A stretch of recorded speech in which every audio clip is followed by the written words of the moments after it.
remember there was a time when we was kings and queens, prophets and rulers, judging the earth. But now we stuck at the bottom of the totem pole. Where did we go wrong as a people? I think our people need to understand this with a wake-up call and give them understanding on what's going on. So bring it. Early morning, rise up, open your eyes up, looking in the mirror, it gets no clearer. Cause we don't understand our own selves, drowning in sorrow with empty Hennessy bottles upon the shelf. Cause everybody wanna be a king, selling out their soul for this mean green cream thing. Paper chasing, but not facing the facts that as a nation, we all done got lax and letting the devil control us. And thinking like them damn Africans, they sold us. We in captivity because they hold us. Work is hard with heavy burdens on our shoulders. Man, I thought we was some soldiers, but every second that I look, we getting creamed like Folgers. You see, the Lord done told us. So to me, there's no surprise on why they fold us. It's not cause our skin is dark and they don't know us. It's cause we stuck on that crack and that doja. Allow our brains to be polluted, now they mold us. Don't hate on me, hate on them dirty fools that stole us. You rather be dunking with Jordan on some posters, other than smash these devils like you supposed to. That's why all I'm in is weak-minded. And going off the top of their head, they speak blinded. Talking about some coalition ish. That coalition is about to get split real quick. Cause it's Israel against the earth. When my people come back, you best believe we just descendants of pyramid builders, great kings and soul builders, Philistine killers, prophets, priests, and grave fillers. We be the realest, that's why you feel us. We bringing it raw to all y'all G's and cap pillars. We bringing the truth with more proof to show that we can love. Nigga, you the people that the Bible speaking love. Black Jew, turning to ghetto, prisons and projects, taking the head, bringing you back is the object. See, Christ is a black man, and so are you, but Christ is a Jew, so what? Would that make you 12 tribes? Lost to their name, but gon' get it. As long as the prophet is living, we gon' spit it and keep it vivid. Kick it to young and old. 12 tribes being sold by the lies told. Deuteronomy 28 and 15. It says we curse in the worst way, and we unclean, disobedient, and it was the sin. So now we live in their judgment. In the end, stare at the sky, getting by, remember red. Leviticus 10 and 10, so we tremble in and give it in. There's a way we can get it back and come clean. Second Chronicles, chapter 7 and 13. Ain't no reconciliation with the enemy. So ride Israel, ride till infinity.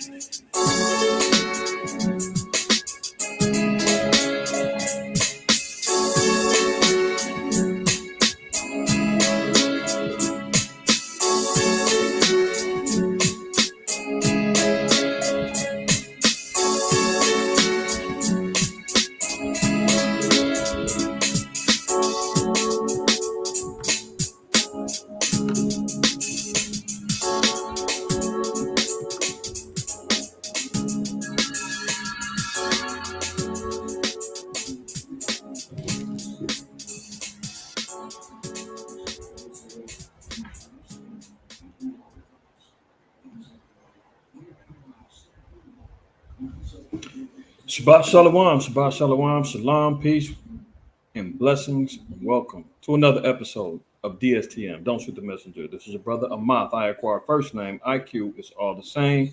Salute to the families in the house, man, and all those who are continually supported MOTC and the DSTM episodes that we've been putting out. I've been putting out. Shalaki real quick. Hopefully everybody is, and prayerfully, let's say that, everybody's doing well in the Shabbat, right? Blessed day of the Lord, 7th day, man, the day that we can finally rest from our labors, convene with fellow believers, unify in the spirit of truth, right? Recharge in the spirit, man. Lord knows we're getting beat down. Saints is definitely catching hell out here. But, the Lord always gives us an opportunity to recharge with him in the spirit above, right? Whether you physically able to or you're online with us right now, we're together. You dig what I'm saying? Salute to the families in the house, man, in the chat. I'm gonna salute y'all, man. To the brothers up in the Northwest, man, Malachi and UCL, shalom to y'all, man. Shalak, shalom. Ashar, shalom. Kohath, shalom to you out there in the Midwest, my brother Bayan. Shalom to you in the household. House of Byron out there in the Carolinas, man. Shalom to y'all. Diz the Wiz. Shalom to you, my sister. Where's my brother Karatazai? Where's he at? I know he be ripping and running, but Tell that brother Shalom if he's not able to tune in live.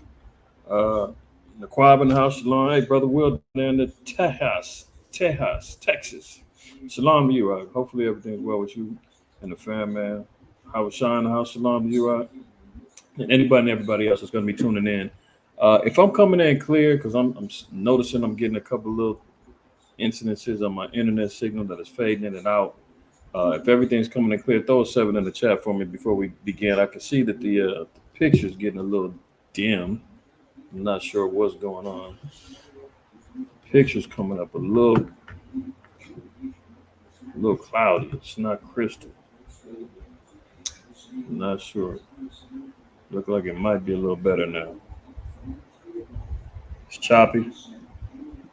All right, it should be kicking in a little bit better now. I'm getting some 7s in the chat. Someone's hearing me all right. Pictures coming in all right. Rosemarie, shalom. I'm gonna have a brother contact you. He's literally, I think he said maybe about 10 minutes from you. 10 minutes from you. And the other sisters, I passed your information along. Hopefully they've reached out. If they haven't, I'll follow up. All right. But I know how it is out there. You're looking for some fellow believers. I got a few out there that I can try to link you with. Most I permit.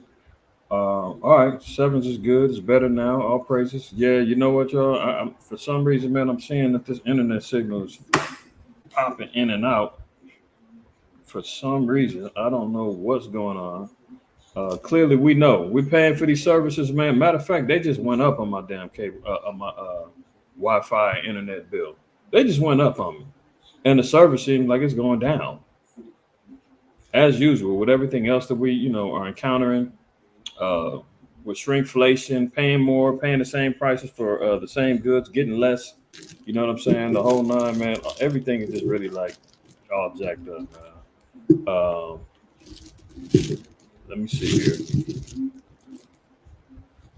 I'm not exactly sure why this thing is unstable.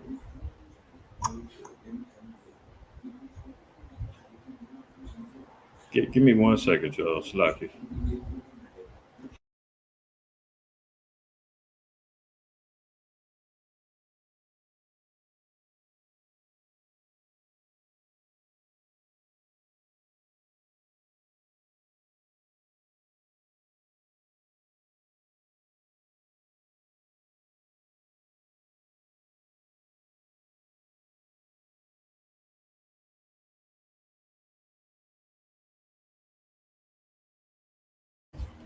All right. So looking like hopefully it's a little bit better, but it's probably just gonna be like that today, man. Bear with me. Bear with the connection. It's kind of out of my control at this point. Okay. All right, cool. All praises, Rosemary. Good. Yeah, reach out to them sisters, good sisters. And then I'm gonna have other brother Joshua. He'll hit you up too. All right. We catch him on the replay. Okay. All right. All praises. All right. Well, hey, let's get to it, man. You see the title, and here we go. We've been talking about it for the last couple of weeks. It's only amping up even more. They're definitely getting ready to push the issue regarding Mpox now. You see how they play games with the names.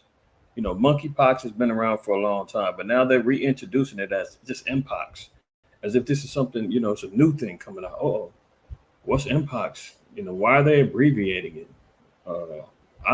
Esau's always playing games when it comes down to that. The devil's is in the details. Now it's Mpox, and it's spreading everywhere from Africa to Europe now.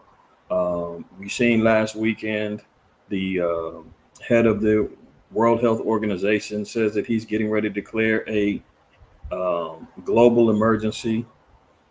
Flashbacks to 3+ years ago, right around elections time, right around the time that they need to start pushing new agendas, right around the time that they're going to need the people to submit, right at the time that there's massive protesting going on all around the country and all around the world. How do they get the sheeple in line. You know, you got to have some sort of crisis, man, to gather the herd, put everybody in place, right? Um, you know what I'm saying? So, you know, we see the game plan, right? We're not going to be ignorant to it. We're going to dissect it a little bit today. And then also, you know, among other things, but we also see that there's been a historic, as they're calling it, settlement reached for the black farmers of America, that they've got a $2 billion settlement. All praises, right?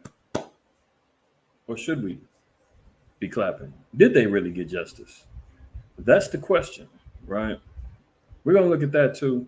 If y'all haven't seen that, but, you know, we're going to definitely look at the historic judgment that the black farmers and people of color, other people of color, i.e., the Northern Kingdom, the Hispanics and Native Americans who had farms and were done unjustly by the system, won the settlement, right?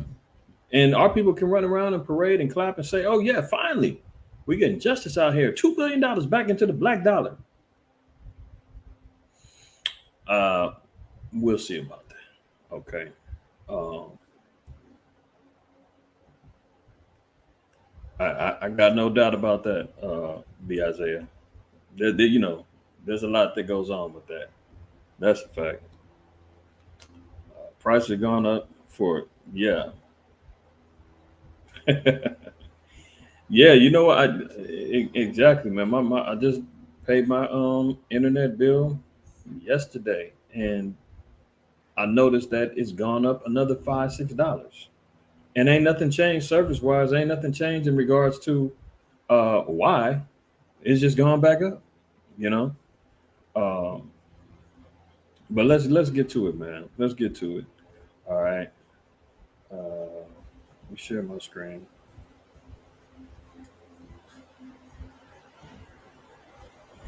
And let's cover the war front as usual. Let's cover the war front as usual. Um, the war drums are still beating. You know, like I said last week, I'm not going to be frustrated at anticipation. We know that planned attack that they said was supposed to happen between the 12th and the 13th, that Iran was going to attack during the Jewish uh, declared fast day for the destructions of the temples that made up, you know, holy day that they got. You know, they remember they said, "Oh, we've got intelligence that they're going to bomb that day." Did that happen? No, no. Number one, because obviously the Most High ain't behind no dang folly day that they made up, and it wasn't anything that they were going to consider. You know, that you just get these fake news reports amping up this thing, right? So that's why I had to slow down and get my hopes up about a lot of different things because, you know, you got AI now making news reports. Discernment levels got to be at an all-time high now, man. There's so much deception out there. There's so much misinformation out there. There's so many misdirections going on out there. You know, Esau's throwing no-look passes, hoping to hit you upside the head because you ain't paying attention. You know, that's why the scriptures always tell us that we got to have at the mouth of 2 or 3 witnesses. Everything got to be established. If you can't really solidify things by multiple witnesses, then you might want to just kind of leave it alone or just wait. But that doesn't mean that it's still not turned up over there, right? Let's look at this. The Middle East crisis. The U.S. accelerates military deployment to region amid reports Iran may attack within days as it happened. They definitely been, you know, making these launches and these attacks. I mean, they have been launching the missiles. That, you know, there's definite activity going on over there, but not to the manner of which we've been hearing. Now, I did see a couple of other videos and some other military experts, and their thinking is that when Iran does strike, they're striking in they're striking based upon them already being prepared to go the long haul regarding World War III. You know, the negotiations and the covenant agreements that they got with China and Russia and all, you know, North Korea, etc. They have to kind of get clearance because they're basically saying when we go, we're going all in. It's not going to be some, oh, let's just bomb this nuclear outpost. Let's just bomb a little here. No, they're getting ready to go all out. That's what some experts are saying. So what we're seeing is that there's been delays with these bombings because Iran is heavily training right now in preparations for World War III. They're not going to stop at just bombing Israel. They're going all out in preparations for war with America. And in doing so, they're going to need the backings of Russia. They're going to have to look at, China and their international negotiations with them being prepared to jump into war. China and Russia's already in lockstep together, right? But Iran has got to be approved with them that they're going to get their back and go all in with it. Right now, it seems as though China, they've got their plans on getting at Taiwan. Russia right now, according to reports, they're getting invaded by NATO and, Ukraine. They're saying it's Ukraine, but we know that all the backing, all the weapons, all the money, the extra training. We know that there's other auxiliary forces in there from NATO, and they're marching into Russia right now. So Russia's got to make a decision. Do they, kick it off? Because now they're actually facing threats from NATO. So it's a big, melting pot of madness and war that's going on. So, if those reports are true, then Iran is just sitting back doing massive trainings and in preparations for the big thing. They're not just trying to go all out, go in and do some retaliatory strikes. And they're slowing down the pace because when they go in, they're going in. U.S. Defense Secretary Lloyd Austin orders USS Abraham Lincoln Strike Group to quicken the transit to the Middle East and deploys guided missile submarines, says the Pentagon. So obviously the intelligence that America is receiving is they're saying, oh, guess what? We're going to have to go over there and ramp up, our military presence in defense of Israel, because what they're hearing is it might be more than Israel is expecting and can handle. So we got to be on deck. Because as soon as it goes down, America's involved. And of course, we know via the Valley of Jehoshaphat and, Revelation 16 with the Euphrates drying up and the kings of the east making their way over for war. We know, according to the scriptures, man, it's all going to get set off over there. Right? So once that goes down, all hands on deck, all hell is literally going to break loose. What better time, and they could be waiting on this election. Who knows? Waiting to see where they're going to stand diplomatically with this war. If Kamala Harris and somebody, who was it? Oh, UZO. It said Hyena Harris, and I remember I think it was Carlos popped that in there too. Yeah, that's catching a lot of traffic. I thought when I said Kamala Harris, I was looking up something on the internet about Kamala Harris, but I don't know if I typed Kamala Harris or something, or how sometimes you get them automatic,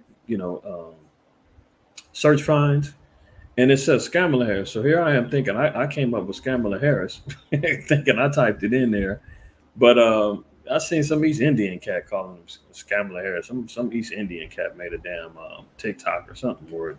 I don't know if it was TikTok or what it was, but the names are running rampant. You dig what I'm saying? So for her, I say that to say she's obviously going to continue on with the slow Biden agenda with furthering war, empowering and running with NATO. So she's going to be all in on the war. So if Iran is waiting, China's waiting, Russia's waiting, they're already going to know. If she wins, war is on deck. Agent 45, the chump, he's running around saying he's going to stop everything. Now, with his pride, they may still continue to bomb the hell away because they're going to be like, F you. Who do you think you are coming over here telling us what to do? You got felony cases on hand. You got all kind of matters. They are damn near took you out. And you telling us to stop war? We're going all in. plus the fact that the Most High has already, set it off. Ain't nobody turning it around. It's just a matter of not if, but when, right? U.S. Defense Secretary Lloyd Austin has ordered the deployment of a guided missile submarine to the Middle East. Let's drop down. The move comes as the U.S. and other allies push for Israel and Hamas to reach a ceasefire deal that could help calm soaring regional tensions after the assassination of Hamas political leader Ismail Haniyeh in Tehran, for which Iran has vowed to retaliate, as well as the senior Hezbollah commander in Beirut. Right, so they're talking about ceasefires, but we're going to see if what Israel is doing, the Israelis are doing, if it's warranted for a ceasefire on behalf of Hamas or Hezbollah. Well, just follow me. Okay, so dealing with Russia, Ukrainian President Zelensky says Kyiv troops have full control of the Russian town of Sudza. These damn Russian names be getting me. So I've seen some videos, man. They're rolling tanks through little towns, taking over small areas in Russia. Once they've broken into the interiors of Russia now, Russia now is being invaded. Put two and two together, you might as well add it up and just say, you know what, it's getting ready to go down. Russia now is being invaded by Zelensky. Before they were on the defense, right? Using the same verbiage and the same scenarios with Israel. Oh, Ukraine has the right to defend itself. They're being picked on. Right now, they're no longer on the defense. They're on the offense. So where are they getting the backing? Where are they getting the understanding that they can now move in and start taking territorial areas of Russia? Because they're getting the okay from America and NATO.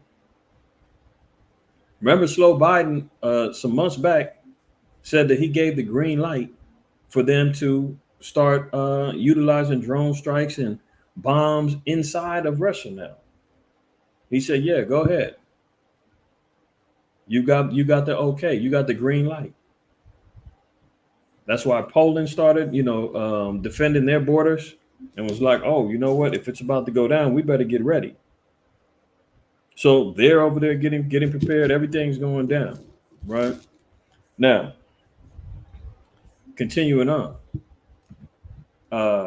It says the town, the largest that Ukraine has reportedly seized so far, so there's been more than one town that they've been taking over, had a pre-war population of around 5,000 people. It holds a measuring station for Russian natural gas that flows through Ukrainian pipelines to Europe. Natural gas flows from West Siberian gas fields through pipes that pass through Sudza and cross the Ukrainian border into Ukraine's system.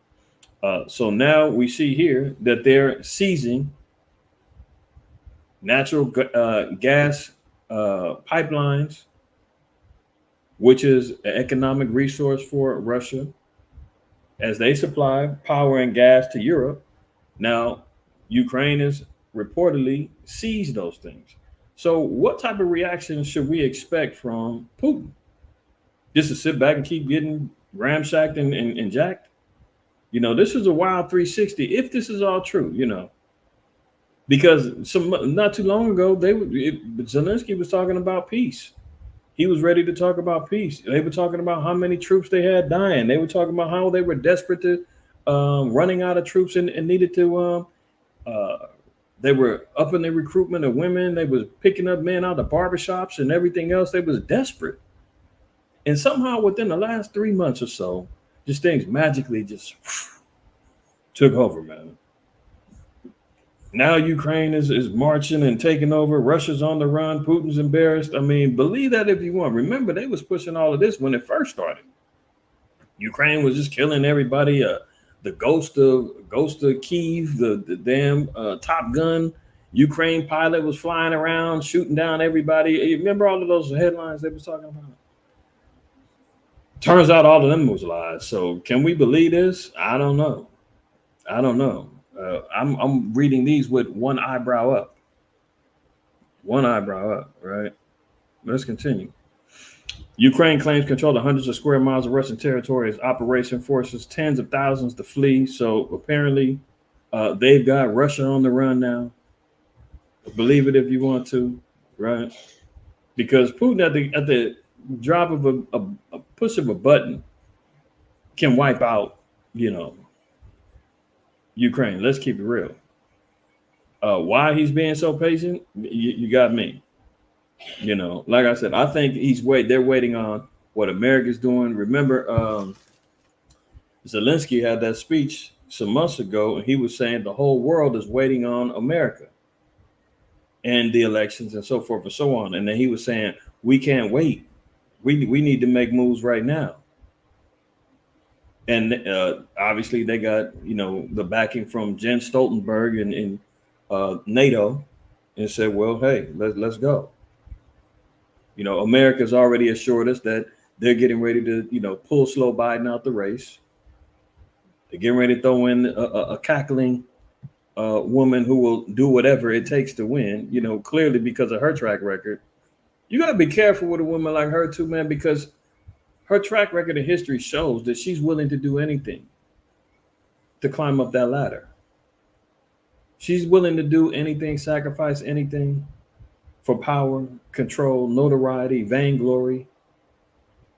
You dig what I'm saying? It's well documented regarding her relationship with Willie Brown and what he did for her political career. She used to date Montel Williams. For most of our audience, y'all go back and y'all remember Montel Williams, the talk show host. For the youngsters out there that don't remember Montel Williams, he had a talk show, popular talk show. He's a Jake, but there's video of him parading her around on his arm and him having to introduce her to the public as his date or his woman. So she was attaching herself to black celebrities and black political figures. And you leave it to Joe Brown. She was pulling out knee pads. Judge Joe Brown, you leave it to him. He said she was wearing knee pads out to get where she's at. Right. So if she's that type that she will do whatever to win. And ironically, she used black men to get where she's at. But when she got into position, who she put on her arm? A GMO small hat white man. When she was told that she was going to get the presidential nomination, they told her, and I showed y'all the article, that she had to pick a white man as her running mate. All that talk about, it's going to be Michelle Obama, that was all smoke screens, man. They was not going to let her do that. You got other, so-called black politicians from, I don't know who else maybe may have wanted to be up in there, but, you got other black politicians that could have been in there, Cory Booker or whoever, to select from.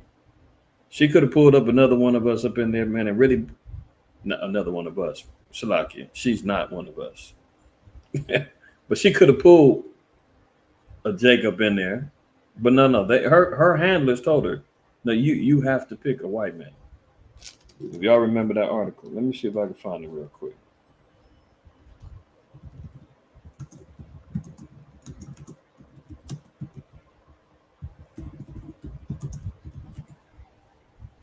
That's how they use us. Look, I'm not even gonna go there. Kamala Harris' team considers a white man for the VP. Of course. Of course. She's not our people, so she's gonna do it. And she picked this guy. They calling him Tampon Tim. What they call him? Tampon Tim and something else. I forgot what they calling him. Tampon Tim Waltz. But anyway, let me get back on track. Got a little distracted, right? So if they're waiting, they were waiting on the okay from NATO, slow Biden. They got it. Ukraine is on the march. This could only accelerate further escalations for World War III if Putin responds accordingly. Now look at him. He's saying Russia must be forced to make peace if Putin wants to fight. So now they're saying that Russia's on their heels and they're the ones who's going to have to seek peace. Otherwise, NATO, Ukraine, America, they're not stopping. Zelensky said on Monday that Russia had to be forced to make peace as President Putin wanted to fight and that the war was coming back to Russia after Moscow had taken it to other countries. The Ukrainian leader, speaking in his nightly address, said that Kyiv's major cross-border assault into the western region of Kursk was a matter of security for Ukraine and that Kyiv had captured areas from where Russia had launched strikes. Russia must be forced to make peace if Putin wants to fight so badly. Now he's talking big stuff, right? Now he's talking big stuff. So, why? Because he's gotten the backing of the beast. But wait. Russian nuke bombers rush NATO border as World War III tensions rise. So Putin is making concessions to what's going on. He's moving nuke bombers to the borders of NATO countries. They just had what was it? I think they said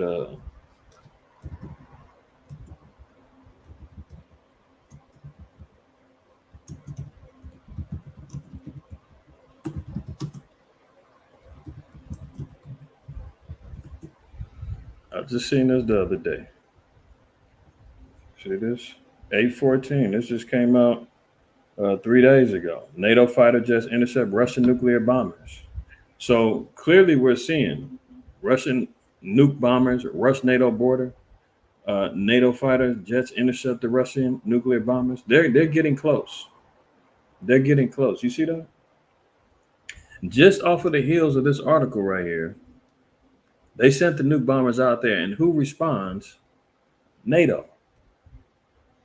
So is it safe to say that Russia and NATO are actively at war? I mean, let's be real.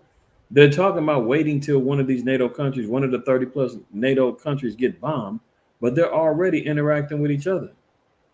NATO's already by proxy using Ukraine to fight. Germany's Air Force confirmed in a post on social media this week that it had deployed fighters to intercept the Russian planes as they navigated overseas, bordering NATO nations. So Russia threw out some nuke bombers. And, NATO rushed out there to intercept them and scare them off. So, he's just out there teasing everybody. I'm wondering, when is he just going to grow a pair, man, and just say, you know what? It is what it is, man. This thing is going nowhere. We're already 2+ years in. It's a lot of back and forth, a lot of folly going on regarding the headlines, media, bodies dropping. Let's get it over with. We'll see. We'll see, right? Russian military ship spotted 30 miles off the Alaska coast. Off the coast of 30 miles off Alaska by the Coast Guard, I should say. A U.S. Coast Guard cutter on routine patrol around Alaska's Aleutian Islands came across a Russian military ship in international waters, but within the U.S. exclusive economic zone, the AP reported citing U.S. military officials. So we've seen them in Alaska a couple times, and you can see the ship right there, 30 miles off the coast of Alaska. Same as they was doing down in Cuba, right? Same thing.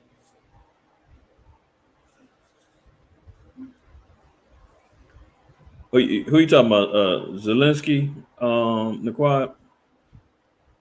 Because he's not gonna run out there in his high heels and that dirty green sweater, frontlining for nobody. That's supposed to be tripping me out, man. You see these old heathens, man. Lindsey Graham and all these guys. Old as dirt. Oh, you talking about Tampon Tim? Yeah, they said he definitely embellished his military record. And right before they went to war, I think they said in the Persian Gulf, man, he was talking about he had his retirement papers on deck, and he jetted out right before the war, after saying that he had served military service, and of course all his military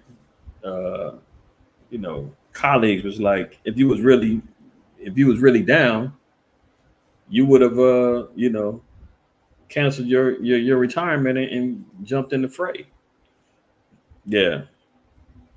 Exactly. He was supposed to deploy. He retired. He said, "Oh, the paperwork was already in motion.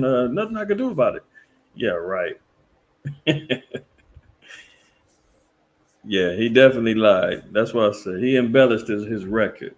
You're absolutely right. Everything you're saying, Aqua.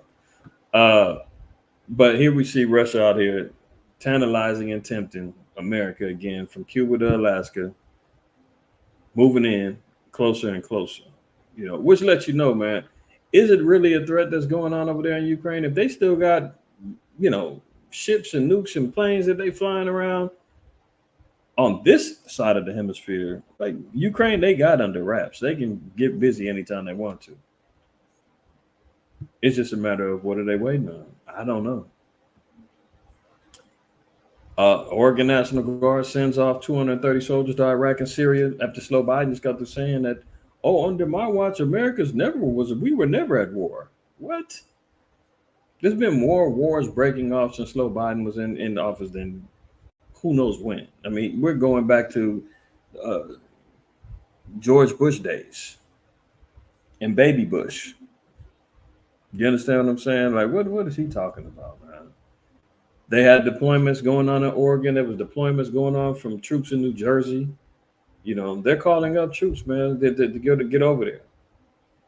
So it's only letting us know that the precipice of war is reading its apex, man. We're getting ready to see some things jump off in 2025 and beyond.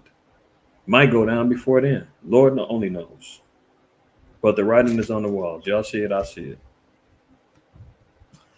The German army base on lockdown after sabotage attack, as soldiers are urged not to drink the water. We're seeing various different attacks going on, be it cyber attacks, be it food supplies. There's a lot of different aspects of war that's going on over there. Germany, remember they were talking about they were getting ready for war first time since the 50s after World War II. Getting their tanks and pulling everything out. They pretty much castrated Germany for years after World War II, and supposedly the incidences that they were guilty of. You know what I'm talking about, how much it cost and everything else, right? And they hadn't really been thinking about it or engaging in any type of warfare since they joined NATO and was like, look, NATO's going to protect us, and we'll we'll ride with them. We'll align ourselves with the beast system, and we'll be good old boys. One of the seven horns aligning themselves up. The Revelation 12 and 17 speaks about Germany's one of the seven horns, one of the seven kingdoms of America. I mean, of the so-called white man. Now they've experienced a sabotage attack, and they can't drink the water over there. Iranian banks hit by major cyber attack, reportedly one of the largest in history. What was it? A week or two ago? When I pulled out the article regarding America's stance in their threat to Iran, and they told them, if you attack Israel, we're going to respond monetarily and we're going to respond militarily. So we already see the military response by them sending out, USS Abraham Lincoln out there, and recruiting troops and deploying troops over there from Oregon and New Jersey and everywhere else. Getting ready, right? Now they hit Iran in the banks, hitting them in the pocket. So America's a cold piece, man.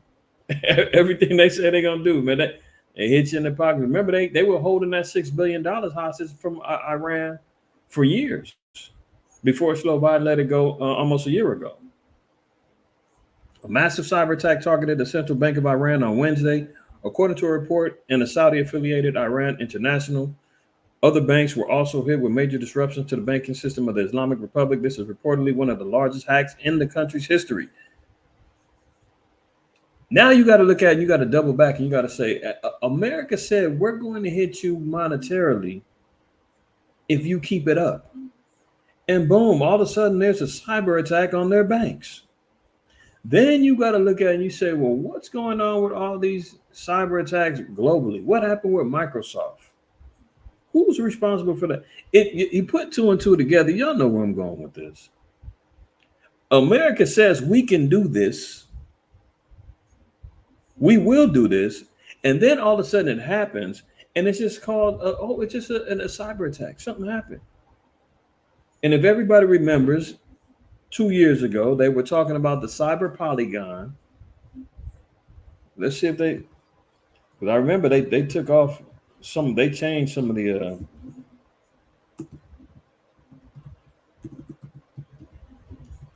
they took out some of the meanings behind it. But the cyber polygon, let's see if we can let him say something. There will be another crisis. It will be more significant. And, we need to actually start preparing for that now. So this is 2020, Jeremy Jurgens, Managing Director of the World Economic Forum. 4 years ago. We do see this next crisis. It will be faster than what we've seen with COVID. The exponential growth rate will be much steeper. The impact will be greater. And as a result. But still, we all know. Himself. We all know. But still pay insufficient attention to the frightening scenario of a comprehensive cyber attack, which would bring to a complete halt to the power supply, transportation, hospital services, our society as a whole. The COVID-19. Now, I'm gonna stop it there because he's getting ready to go somewhere that I don't want that attention, right?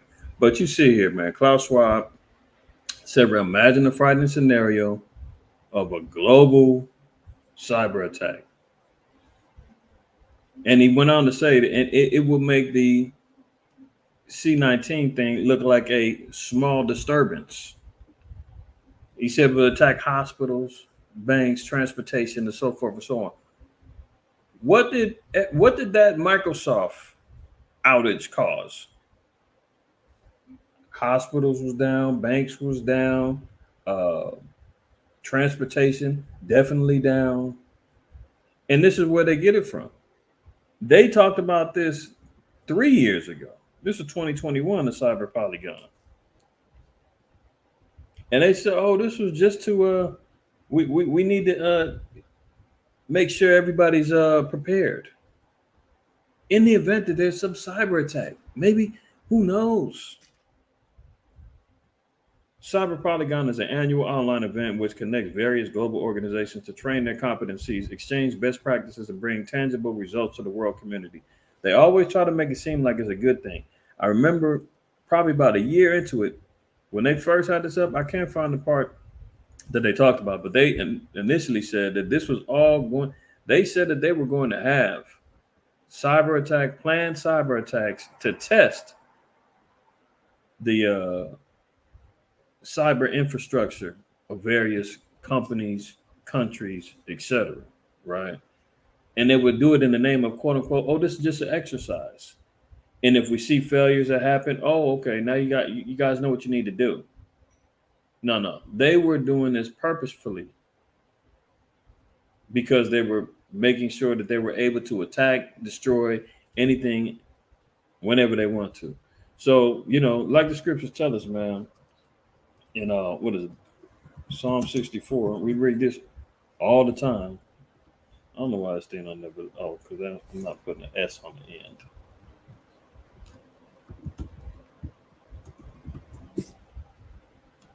Slacking. 164. You know that old saying, when somebody tells you or shows you what they are, believe them, right? So Psalm 64:8 says, so they shall make their own tongue to fall upon themselves. All that see them shall flee away. So when you're dealing with the so-called white man, it says they're going to tell on themselves. It's almost like a cardinal rule for them, because now what does it do? It reduces white guilt. White guilt can tell them, hey, I told you. I gave you warning. So if you get caught slipping, they don't feel bad. I gave you a hint. I mean, I told a little white lie. I was hoping you picked up on it.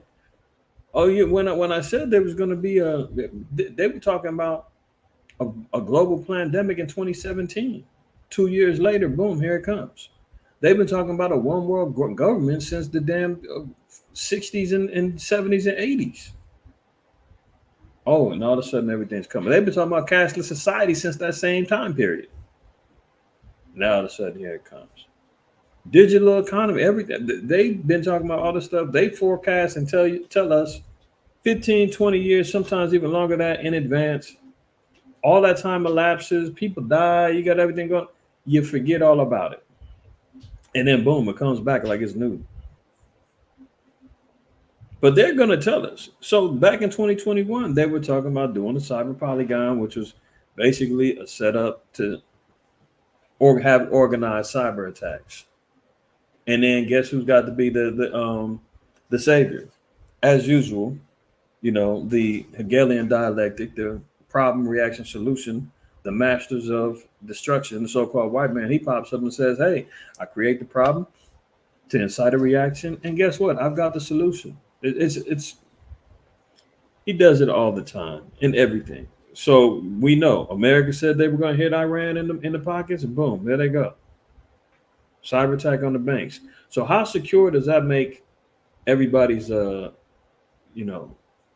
money feel when we're largely invested in the banks? We seen what happened a week ago with the major market crash. All of a sudden now, at the push of a button, in some headlines, the market had its best week in years. Everything rebounded all of a sudden out of nowhere. I mean, we're talking about almost $2 trillion disappeared off of the market, and now everything rebounded so great. I mean, this is complete monopoly money, smoke and mirrors type stuff that's going on, man. Esau is just the damn devil, man. That's all I can say. If you talk about deception, lies, he does it all. You invest everybody, you got your crypto, push of a button, man. Your money could disappear.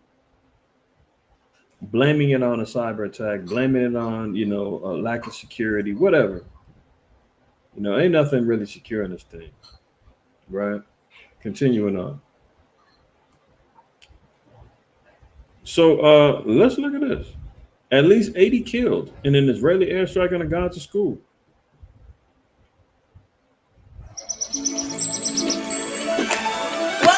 Welcome to the Waverhood. The Wayfair vibe at our place is Western. Also making headlines in one of the deadliest strikes in the 10-month-old war between Israel and Hamas. An Israeli airstrike hit a school, killing at least 80 people in a Gaza city early this morning. That's according to the Palestinian Health Ministry. While the Israeli military... Now, the guy doesn't blink an eye. There's no outrage. There's no international investigations regarding war crimes. I mean, they do what they want, man. And you know what? It's so funny that the Israeli officials and military came out and said, "Oh, that we didn't do that." No, that the Palestinian media, they're lying. Meanwhile, we're seeing people here in rubble and destruction. Terry acknowledged the strike. They claimed it hit a Hamas command center within that school. Did you hear that? They acknowledged the strike, right? That's why I said they said we didn't do that. Oh, it wasn't. We didn't bomb the school. We bombed the command center in the school. That's how the white man speak with forked tongue, man. That you got to wonder when you even have the phraseology of telling a quote white lie. Why they say white lie? Well, who's the father of lies? As we read in the book of John 8. Oops.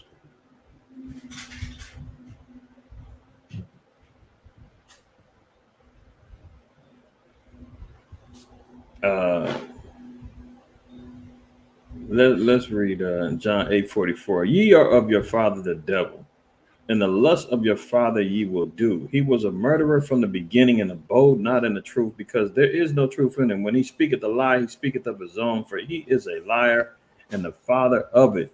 And we know that the so-called white man has inherited this from, the beast and the dragon. This is how we know that the so-called white man is, inherited this thing from the devil, and why he is the devil. Uh, let's read. I'm gonna read Revelation 13:3-4. It says, "And I saw one of the heads as it were wounded to death, and his deadly wound was healed, and all the world wondered after the beast." So this is talking about the fourth beast, Rome. It was wounded to death during the period of the Dark Ages. Most estimate the time period around 193 A.D., possibly a little bit earlier than that. But the real downfall of the Roman Empire during the Dark Age, pre-Renaissance era, 193 to around 1453. Esau, Rome, their power structure was wounded. Thought it was going to be gone, but it resurrected itself. Rome was healed. Rome came back under the Renaissance era. The so-called white man came back to power. And all the world wondered after the beast, because now the so-called white man regained his authority in the world. But look at this, verse 4. "And they worship the dragon, which gave power unto the beast." So how does this beast get its power? It gets it from the dragon.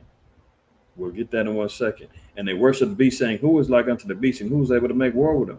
That's why we're not seeing too much aggressiveness going on with the so-called white man. He'll bomb and go at it with himself. Ishmael tries, but Vietnam, they tried. Most they could do is fight to a standstill, and America really didn't unleash like they could have. So it says that the beast, so-called white man, and this beast gets their power from the devil. So what did they say? "And the great dragon was cast out, that old serpent called the devil and Satan, who deceiveth the whole world, and was cast out into the earth, and his angels were cast out with him." So all the agents that run with him, all the systematic dummies that roll with the system of the beast, man, all motivated and run by Satan. How did they get this power? They had to bow down and worship the beast. They had to bow down and worship the beast. Look at this. Luke 4, and this is after Yahushua is coming off his 40-day fast. And who comes right along? Satan, right? And let's look here. We'll start at Luke 4, and we'll read verse 2 down. "Being 40 days tempted of the devil, and in those days he did eat nothing. And when they were ended, and he afterward hungered.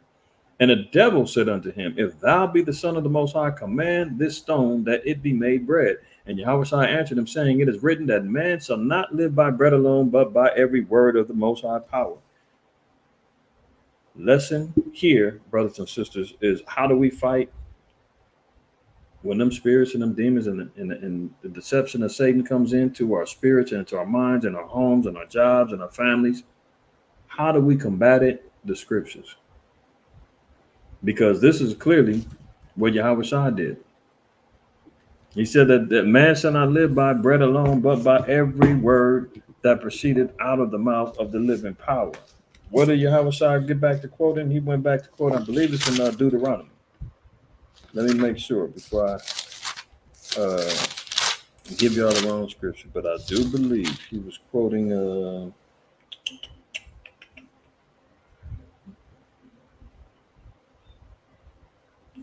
Let me see, where's my precept at in here? Luke 4.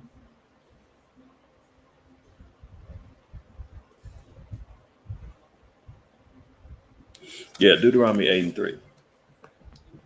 Deuteronomy 8:3 is what he quoted. So the way that we repel these spirits, man, that come on us, you got to resort back to the word. You got to get back into reading the word. You got to get the healing through the word. Remember, Yahushua even told us that the words that he speaks unto us are life and they're quickening, right? I believe that's in John, I want to say John 6 or John 8. Don't quote me on it. I can find it in a minute. But anyway, this is what we're seeing here, right? And look at this. It says, and the devil taking him up into an high mountain showed unto him all the kingdoms of the world in a moment of time. And the devil said unto him, all this power will I give thee, and the glory of them, for that is delivered unto me, and to whomsoever I will give it. So who received power from the devil, Satan? The so-called white man said, I'll do it. I'll bow down and worship. Give me that power, the kingdoms of the world. Give me the glory of the kingdoms of the world. He said, whoever he wants, it's going to be given to him. What do they need to do? If thou therefore wilt worship me, all shall be done. And Yahweh answered and said unto him, get thee behind me, Satan, for it is written, thou shalt worship the Lord thy power, him, and him only shalt thou serve. Right? So we see here that the beast bowed down and worshiped Satan. Power was given unto him.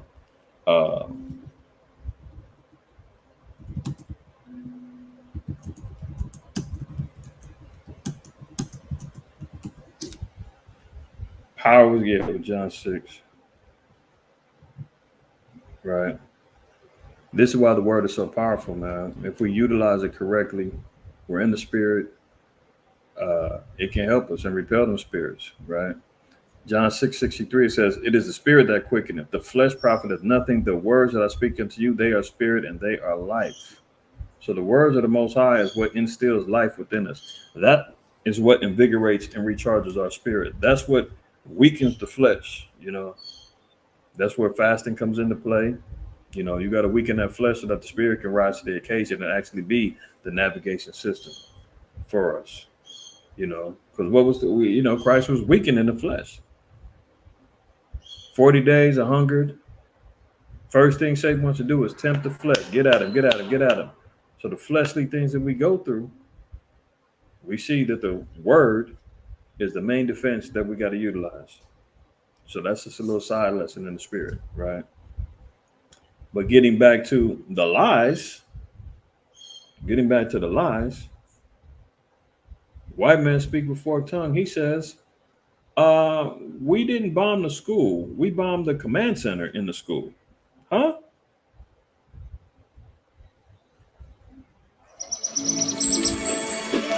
I don't know how that works. Welcome to the Waiverhood. The Wayfair vibe at our place is Western. Also making headlines in one of the deadliest strikes in the 10-month-old war between Israel and Hamas. An Israeli airstrike hit a school, killing at least 80 people in a Gaza City early this morning. That's according to 80 people. Guaranteed, many of them kids. To the Palestinian Health Ministry. While the Israeli military acknowledged the strike, they claimed it hit a Hamas command center within that school. In the strike, 47 other people were also wounded. The school had been converted into a shelter for people who've been forced to flee their homes because of the war. A witness stating the strike hit before sunrise. It's believed 111 of the hostages abducted by Hamas on October 7th, which started the war, remain in Gaza. That includes the bodies of 39 confirmed dead by the Israeli Defense Force. So is that going to promote, or is that going to provoke Hamas or Hezbollah to want to sign a peace treaty or a ceasefire? You know, when you hearing these type of things and how they're getting done, I mean, we're not hearing the same type of rhetoric regarding this war in reverse, are we? Remember last week we covered a story about rape. Oops, hold on. Let me be clear. We heard about grapes occurring in the hostages and the detainees at the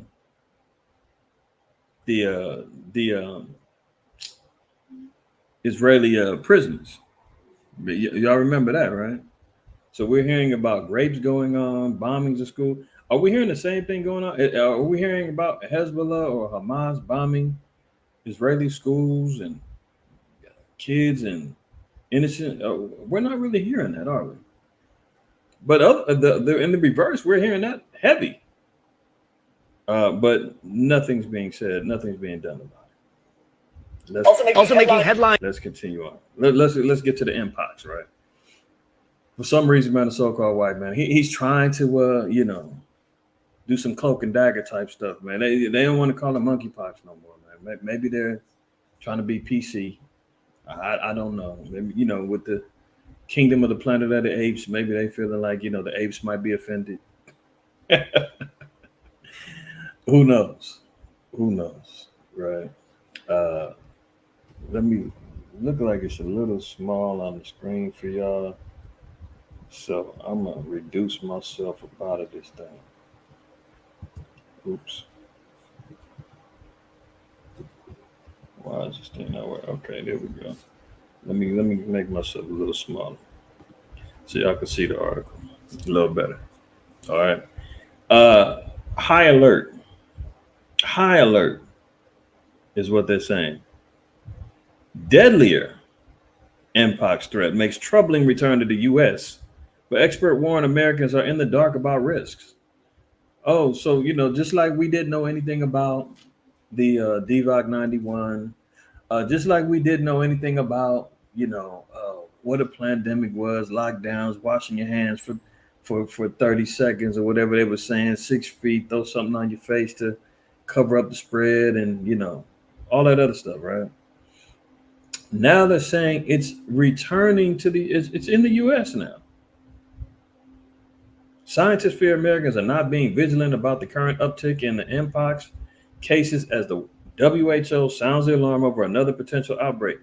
So what is it? What happens when people aren't taking things quote unquote serious? They're going to have to impose mandatory restrictions, mandatory health frameworks within the health care system and public exposures in order to make everybody know this is serious. So we're going to have to lock you down again. The warning from the health professionals comes as Mpox cases continue to rise in the Democratic Republic of Congo and threaten to spread to other continents. A study conducted in July revealed many American citizens have forgotten about monkeypox, which saw a dramatic outbreak 2 years ago. Only 5% of Americans are worried about contracting Mpox in the next 3 months, the study Annenberg Science and Public Health found. So, of course, if only 5% are saying we're worried about it, they're going to do something to make everybody even more worried. Remember, even Bill Gates said the first one didn't get everybody's attention, but the next one will. I don't know if y'all remember seeing that video. I played it before. Him and his wife sitting on the table, and they both giggled and laughed about it. The next one's going to get everybody's attention. See, that's what they want. They want to make sure everybody is.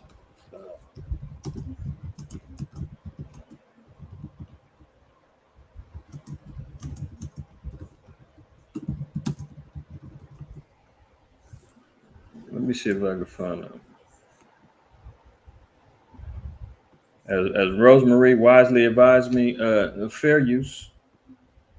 Fair use. This is for commentary and teaching purposes.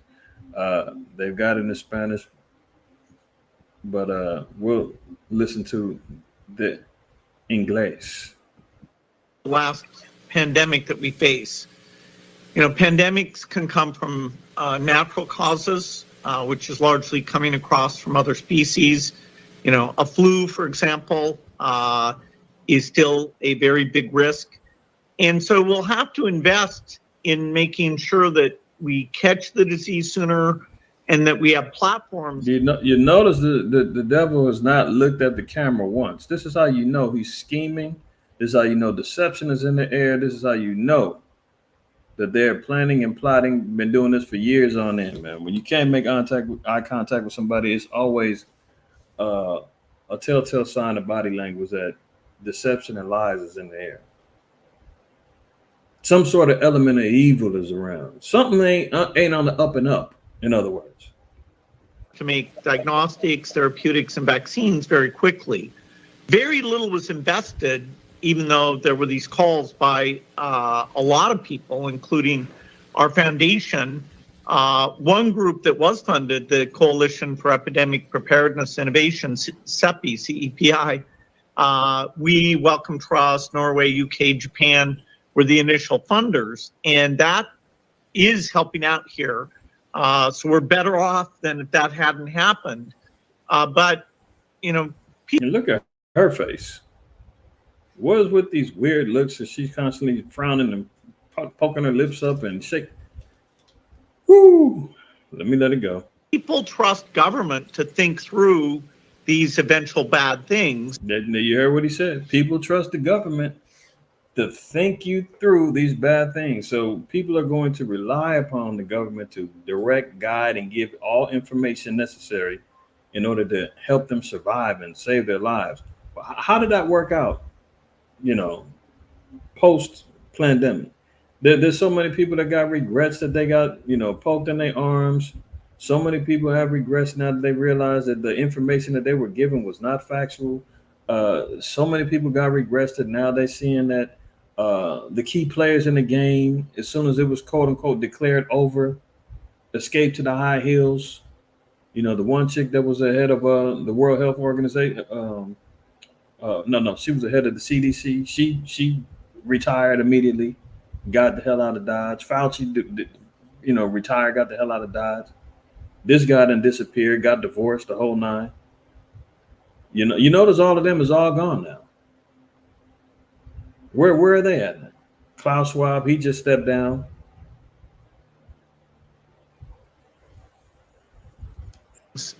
This was a failure to get ready, and the cost would have been tiny compared to, say, what we spend on being ready for war. We didn't actually do the simulation to think about, okay, what about nursing homes? What about getting factories ready? What about?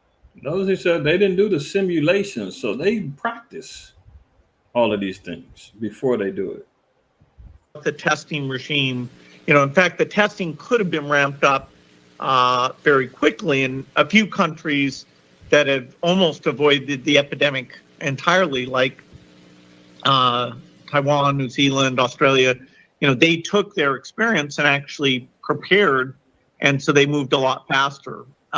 So we, we'll have to prepare for the next one. That, I'd say is will get attention this time. Oh, isn't that nice? Look at how they smile. The next one. This is going to get everybody's attention, right? The devil is in the details, y'all. The devil is in the details. So let's get back to what possibly could be the next one. I mean, we know they still got disease X. They've transformed monkeypox to Mpox. They still got Ebola. They still got a plethora of weapons that they can utilize, biologicals, that they can utilize, right? But we got to figure out which ones they're going to do. A study conducted in July revealed many American citizens have forgotten about monkeypox, which saw a dramatic outbreak 2 years ago. Only 5% of Americans are worried about contracting the Mpox in the next 3 months, the study by Annenberg Science and Public Health found. This number is way down from the 21% surveyed in 2022 when the disease was making its way across the U.S. in July and August, reports Science Daily. Fewer than 17% knew that Mpox was less contagious than the vid, down from the previous surveyed 41%. So what is it saying? That they want to, their reliance upon fear has been their key and their tool. So now they're saying, oh, people ain't fearing what we got. They kind of got hip to what we're doing. That's just going to make them even more desperate to really put something out there that's going to get everybody shook up. Because now they're saying, oh, fear is dwindling. Once people start seeing, yeah, we are playing games. Yeah, we are targeting. Yeah, we are, putting out false narratives. We are utilizing these for areas of control. But that's the spirit that the Most High gave. I'm talking to our people. The hell with the heathens. When we see these type of things, man, brothers and sisters, and many of y'all should be moving in the faith and realize and say, you know what, nah, I'm not going to get caught up this time.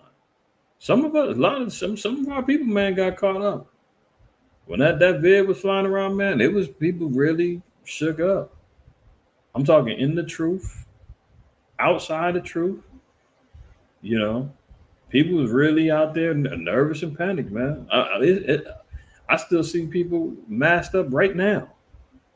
And I said, they must have got it or knew somebody that got it, and they're still in fear, years later. Even though they done diminished it and said it's pretty much the same as the flu and this, that, and the third. People still shook up, man. People shook up losing their jobs, the whole nine. I remember it was controversy going on in Israel because you had some camps saying, "Go ahead and take the Pope, take the Pope. We got to get back to normal." You know, you had some that, you seeing people was unable to congregate, canceling feasts, the whole nine because of this thing, or that thing that was going on. Yeah, you already know family acting up. Yeah, you wasn't coming over. If you wasn't poked in the arm, your grandmama's like she's in the nursing home. You can't see her because you didn't get your poke, and your family's tripping on you, saying, "Well, why couldn't you just do it? You know she's in hospice in it." All kind of madness was going on, right? That's when everybody's faith was really being tested. You know, I was getting emails galore, people needing exemption letters, and where are those people at now? Who knows? Some people, some are still around, but there's others that just opportunists. You know what I'm saying? You might be just trolling, watching DSTN, but that don't really lock in. And yeah, I was watching. I need that letter. Can you send me a letter? Can you send me a letter? Can you send me a letter? Like, wow. Nice to meet you too. Where are you? Where was y'all at? I'll never see you on the threads. Oh yeah, I'll be watching. I just don't say nothing. Oh, okay. And that's how it goes within Israel, man. Let me share this real quick before we continue on. Israel waits until all hell breaks loose before they, rise to the occasion. You notice when the October 7th thing hit, man, when the Kanye West and Kyrie Irving situation was going on, man, the Israelite popularity was booming. Everybody that had channels, the views was up, everything was going crazy. People was inquiring, well, Hebrews and Negroes, what's that movie? What's the book? Oh, what's this? All these Israelites that everybody was going viral down there, But once that heat dies down, everybody goes back to their normalcy bias. October 7th thing hit, man, the views up, everything was going good. Then when it dies down, everybody goes back. That's how the Most High looks at Israel and says, who's the sincere ones? Who's really locking in? Who's really serious? And who's kind of just taking this thing for granted? Who's just watching because, you love the street teachings. You love to see the conflict, the debates. You love to see Esau get embarrassed. You love to see the Christians to walk away with their tails tucked. But then when you really deal with the sit down lessons, the serious buildings, the nation building type things, man, I catch that when I can. That doesn't really entertain me. I mean, our people really got to know this is not entertainment, man. This is your life, my life. This is salvation on the line. This is real serious, And when our people get caught in them situations, I remember in 9/11, 2001, I think I shared this before. If I haven't, then 9/11, 2001, when them towers hit, here in LA, our school was close to 2,500 feet. Kohath, you've been riding till the wheels fall off, my brother. That's right. You've been riding, man. That's a fact. So we know who's who. We know who's who. Mind you, 2001, towers hit. America's in a blitz of panic, the whole nine, right? Of course, we've been pounding the pavement, going for broke for years on end. And our school at the time was close to 2,500 square feet. Big school, right? Mama Kai, we go back. We going back. We going back. Listen, 2,500 square feet, right? That school, that Tuesday, I believe it was a Tuesday. We had class Monday, Tuesday,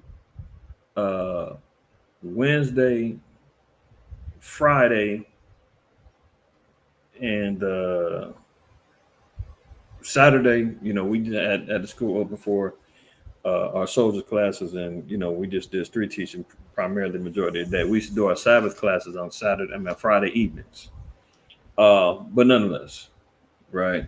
Tuesday class, I believe, was our beginner classes. I think Monday I forgot what we classified those, but Tuesday was like beginner / intermediate. And that school, after them planes hit, standing room only. I mean, jam packed. People you ain't seen, they ain't know was even paying attention, listening. Oh yeah, we always paying attention. We listen to y'all over there. We hear you at Lamar Park. Yeah, we just don't come. You guys be looking intimidated, but we listen. Yeah, we know. What? Is this the end? Is World War III about to hit? Brothers, we need to know. We need help. And we were sitting back and like, what the hell? Damn, look at this. I mean, jam-packed. Mind you, 2,500 square feet is a big space. And it was standing room only. In comparison to, like I said, a typical Tuesday class maybe had 15 people in there, including the teachers. Now here we go. As time goes on and people start listening to the media and listening to George Bush say you're either with us or you're with the terrorists and all this other stuff, and they putting out the American flags and people's riding around, and that class attendance started diminishing. And maybe out of that whole group of people, a couple of people locked into the truth, man, and really committed themselves in repentance and moved on. Other than that, just move on. So, we have learned strike while the iron's hot. We're fishing, trying to find, them sheep out there, because we know the Most High throws out these incidences in order to bring in those who really fear him, right? Not fear man, not fearing what's going on in the world, not fearing nothing but the Most High. So we don't fall for this foolishness where they running around talking about, enough people ain't fearing what's going on. They ain't taking it serious. And Bill Gates said the next one's going to get everybody attention. And listen, let's read this 2 Timothy 1:7. For the Most High has not given us the spirit of fear, but of power and of love and of a sound mind. That's one thing that we got to make sure that we keep is sound minds, regardless of what the noise is going on outside, noise online, noise on what. Hey, keep a sound mind. How do we stay sound in mind? We got to stay sound in the knowledge of the commandments, saying sound in our doctrine, power, love, right? Even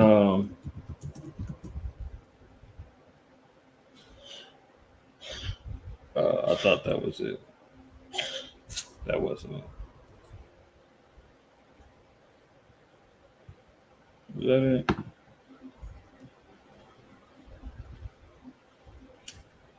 No, I thought there was another one, but nonetheless, let me get this other one in Wisdom of Solomon. You know what? No, I want to read it I'm gonna read it in the GNT. This is the Apocrypha and the Good News translation. It's much easier to understand for those that's following, right? I'm gonna read it in the King James, and you can kind of see why it's a little bit easier to understand. Wisdom of Solomon 17. We're going to read verse 11 down. It says, now, for wickedness condemned by her own witness is very timorous, and being pressed with conscience always forecasteth grievous things. So basically it's saying that wickedness is always going to be in condemnation of thought. Wickedness is going to always be its own reflective witness. And it says it's very timid or timorous. And the conscience always is going to bring up your errors, your sins, your wickedness, this and the third. And it's always going to forecast bad things that's happening. So if you got wickedness going on, how it operates is that it creates its own witness, its own conscience on you. The so-called white man or whoever came up with the concept of the good angel on the right and the wicked angel on the left. and it's always whispering in your ear, telling you you don't do that, you're in trouble, blah blah blah. Right? That's what ends up happening. Then what comes into play is fear. It says, for fear is nothing else but a betraying of the succors which reason offered. So, the acronym of fear, if brothers and sisters haven't heard this one, is false expectations appearing real. Fear moves on things that are false. So many a times when something isn't true, they say like fear of the unknown. When you don't understand, you don't know something, you're not sure of the merits of its being real. It can make you shy away and get away from it. That's because reasoning isn't put into play. We don't put it on a scale and actually see, well, is this true? Did I do my research? Can I find out if this is actually real or not? Or do we just operate off of the unknown fear and say, oh, shoot. Just like they did with the last thing, People didn't know what is this COVID-19? Oh, shoot. It's killing everybody. Get away from me. 6 feet. People fighting in the stores. They mad if somebody then ain't got a mask on. The whole nine. Now, let's read it in the GNT. It's a little bit easier, right? It says, wickedness is cowardly in itself and stands self-condemned. Someone with a guilty conscience will always imagine things to be worse than they really are. Okay. Fear is nothing but the failure to use the help that reason gives. Reasoning is like wisdom, right? And if you utilize wisdom, you're going to balance it out with understanding that wisdom and then applying the knowledge that you gained from your wisdom and your understanding. Fear is going to make you deny using any of the above, and you're operating off of emotion and ignorance. That's what they prey on. That's why they're saying, how many people are really fearing this thing? How many people are aware of this? How many people remember? Oh, we're down to 3%, 4%, 5%. This got to change. Bill Fakes, he out there talking about, we got to do a better job at getting at these people, and the next one's going to get there. We'll put the fear of them. We'll put fear in them the next time as they smile.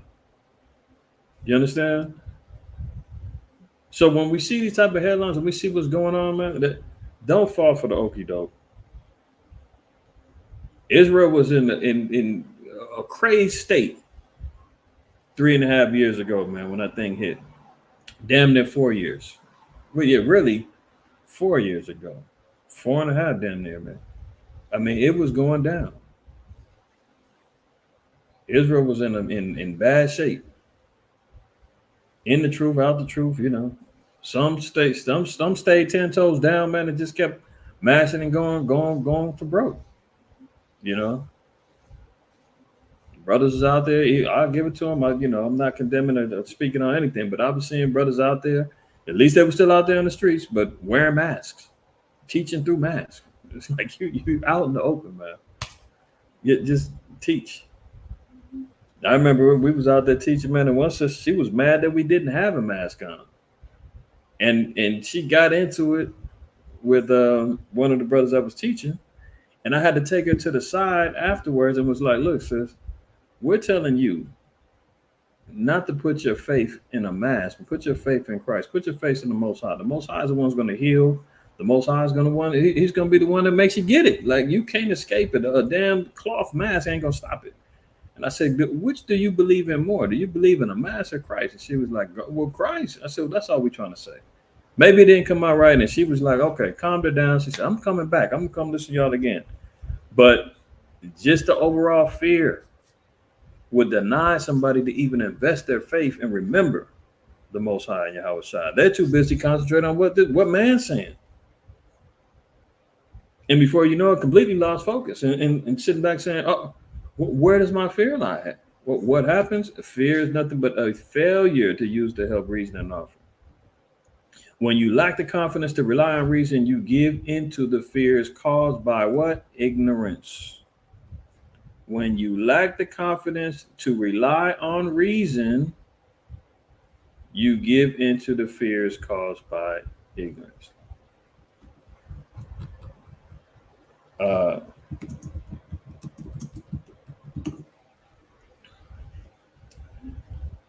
believe this is an apocrypha. Let reason go before every enterprise. That's yeah. Now, when you're utilizing reason to reduce the fear, reduce the failures that we encounter, what do we need to do? Well, Sirach 37:16 says, let reason go before every enterprise and counsel before every action. This is why it's important to receive and get counsel on every action, from marriages to your interpersonal relationships, work, what goes on with this next little so-called crisis finna come up. Every enterprise, man. If you've got sound counselors around, you should reach out and make sure that you get it, because that's how we reduce failures and fears. As a script, as they all say, two heads are better than one, and in the multitude of counselors, there's safety, so forth and so on, because that's what the Most High says it must go down that way. This is why we counseling right now, talking about the situation, so that when they really start pushing the issue and putting this out there, we've already got a fair grasp on what they're trying to accomplish and what they're doing. And to gear up our faith, gear up our wisdom, gear up our knowledge about what's going on before we panic and run to our oppressors for comfort and safety, right? As Bill Gates said, 95% of the people rely on the government. They're going to take care of it. They'll give me everything I need to know. Well, I think our people learned a lesson that that's probably not the best solution. They don't always have your best interests at heart. Moving on. WHO declares a global public health emergency for first virus since on the same day Trudeau warned Canada to prepare for a virus that's worse. Can you imagine? So the WHO, now it's a global public health emergency, first time since the vid, and it just happens to be the same day that Justin Trudeau, the Prime Minister of Canada, who's one of the most hated politicians right now, just before he says, oh, there's going to be a virus that's even worse, get ready, and boom, here comes the World Health Organization saying, yep, just what he said, we're already ready to go. So we see the plan, we see what's going on, right? Let's continue. First case of ultra deadly. Oh, this is ultra deadly. The strain has hit Europe. Swedish officials confirmed. Remember what happened when the vid hit? It started in China, then it went over to Italy, and then it was spreading throughout Europe. And guess the first case hit America, and next thing you know, it's throughout the whole world. What happens now? Oh, it's in Africa, in the Congo. Now it went to Europe. Now it's getting ready. It's in America. See the pattern? And I've always said they always are going to say that these viruses are coming from either China or Africa. It's dirty, stinking CHINKs, KSs, or some dirty, stinking Africans. So the pattern's the same. Y'all see it. This is reasoning. This is why we sit back and say, I seen this pattern. I see what they did. They're doing the same thing. They just switched and swapped out countries.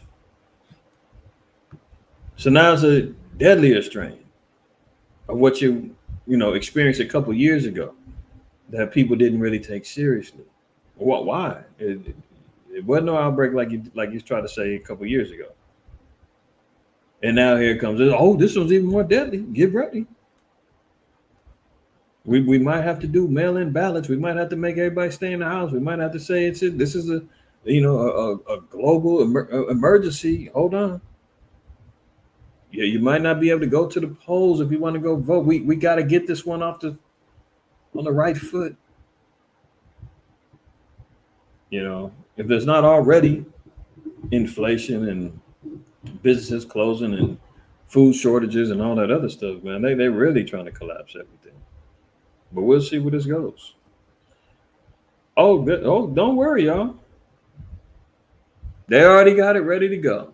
Mpox vaccine maker ready to produce 10 million doses. Already. I mean, no need for warp speed. No need. They already been making it. It's already ready to go. Danish drug maker Bavarian Nordic said Thursday it was ready to produce up to 10 million doses of its vaccine targeting Mpox by 2025 after the World Health Organization declared a surge in the virus in Africa a global public health emergency. So don't fret. The jab is already prepared and ready to go. All they need is for, some more cases to break out. Then governments will issue, uh, advisory, lockdown warnings, and all that other stuff. And then, once they start showing enough images and pictures of people's hands and stuff looking like this and faces, y'all seen the images I saw last week, the fear will kick in and people will start to get poked in their arms. And next thing you know, that is going to mutate into something else. And before you know it, there's going to be a whole new, disease X. Oh, that thing that was no name, but waiting for some mutation to kick in. Oh, okay. Yeah, we've seen these things before, y'all. Let's move on. If that doesn't work, guess what? There's a new variant going around, KP3.1.1, and it's spreading rapidly in the UK as Brits are warned to buckle up. Oh, so if you still got a little bit of fear of that, guess what? The new thing's coming up, and they're calling it the flirt. The flirt variant. So all these particular variants, I mean, I guess they just saying, man, that the DVOC 91 just never stops. It just continually mutates into new forms. I'm not even gonna touch on how and why these mutations keep happening. Yeah, y'all should know it has something to do with a needle point and everything else, right? But now it's spreading over there in the UK. They're telling everybody buckle up. There's going to be massive outbreaks this summer. There has been, my job. I'm getting notices damn near every other week about somebody's got the new variant, and we're just giving you a heads up. I mean, they're not pushing for quarantining and all the other stuff, but they're just putting it out there. Oh, we've got a case over here, another case over here, another case over here. And the more that keeps coming up, they're going to have to issue a whole new, protocol, I'm sure. They got to figure it out, right? So buckle up, UK, and the rest of Europe and everywhere else. The flirt virus is on its way. Along with Mpox, they're going to box you in. Which one? That's not to say people aren't getting sick, people ain't catching this stuff, man, but they are utilizing it as a weapon. And if they can put us in fear without having to go ham on the spread, they're going to do it. But they're going to have to make some examples of some people in order to create and incite the fear. Follow the plan. Look at it. U.S. city overrun by mites. After biblical emergency, some areas quarantined. Now, watch this, though. A biblical emergency of cicadas in Chicago, Illinois, has had residents breaking out in nasty rashes while areas of the city are, quote, off limits. Off limits. A man saw desire to go into a city and not be able. And this is from the cicadas are like mites, like dust mites and little mites that bite you. Right now, they're breaking out in Chicago. They're going to blame it on the migrants or whoever else. They're going to say, damn migrants bringing in. Let's see, what does a cicada mite bite look like? Just as they're talking about, look at this. As we're hearing about, Mpox is here. So when you see somebody walking around with this, what's the matter? What's already in people's minds? He got that You got that pox. It's already here. Outbreak kicked in. Everybody's in trouble. You dig what I'm saying? And of course, it hits on the red skin of these damn heathens, man. If anybody said Esau is not Edom, the red nation, I mean, come on. But we see here, these are the bites. Now imagine you're hearing about Mpox, and they already said the majority of the people don't even know don't recall or understand what it is, what it look like, all the extras, right? So if you see somebody with all this stuff, and then you're hearing a little bit, you're over your ear hustling Mpox. What? Oh, he look like he might have it. Oh, now there's emergency. Now there's a problem. Either way, there's a quote unquote biblical emergence of these mites attacking people in Illinois. Illinois saw that was what was described as a quote biblical arrival of cicadas earlier this year. In early to mid-May, millions of periodical cicadas began to emerge from the soil in northern Illinois for the first time in 17 years, creating plague-like conditions all over the state. Well, I mean, this goes into showing how Egypt is, as it says in 2 Ezra 15, that this place, Egypt, because the scriptures tell us that it's going to get hit as Egypt before. So it's not talking about ancient Egypt. Let's go there real quick. It's going to get hit with plagues. It's going to get hit with plagues, right? Let's start right here. Behold, saith the Lord, I will bring plagues upon the world, the sword, famine, death, and destruction. For wickedness hath exceedingly polluted the whole earth, and their hurtful works are fulfilled. Therefore saith the Lord, I will hold my tongue no more as touching their wickedness, which they profanely commit. Neither will I suffer them in those things in which they wickedly exercise themselves. Behold, the innocent and the righteous blood crieth unto me, and the souls of the just complain continually. And therefore saith the Lord, I will surely avenge them and receive unto me all the innocent blood from among them. Here we go. Behold, my people is led as a flock to the slaughter. I will not suffer them now to dwell in the land of Egypt, but I will bring them with a mighty hand and a stretched out arm, and smite Egypt with plagues as before, and will destroy all the land thereof. So clearly we're talking about a new Egypt. Revelation 11:8 tells us that this is spiritual Egypt that's going to get hit with plagues as before. So we've seen America getting hit with all kind of plagues. This is just another example, right? But you notice how I'm saying the media can spin this and just be like, oh, look at this. We don't know if it's from the cicada bites or is this monkeypox. We can't even gamble. We've got a flash flood of migrants here. Who knows what they're bringing in? We're going to have to shut this thing down. Who knows what these dang, crackers going to do, man. But just be aware. But there's a biblical plague of cicadas going on in Chicago. Economics. Home improvement chains with hundreds of stores across the U.S. files for bankruptcy shuts down 94 stores. Come on now, Harris. She, just recently came out with her economic plan. And of course, she's ready to, put gold in everybody's bank accounts and, mailboxes. She's promised, I'm going to be there for the families. I want to take care of everybody. $25,000 for first-time home buyers, $6,000 for newborn tax credit babies, and bringing back child tax credits. I'm going to give you money for having babies and kids, and we're going to go after the price gougings that the businesses are doing. Their profits are up better than ever.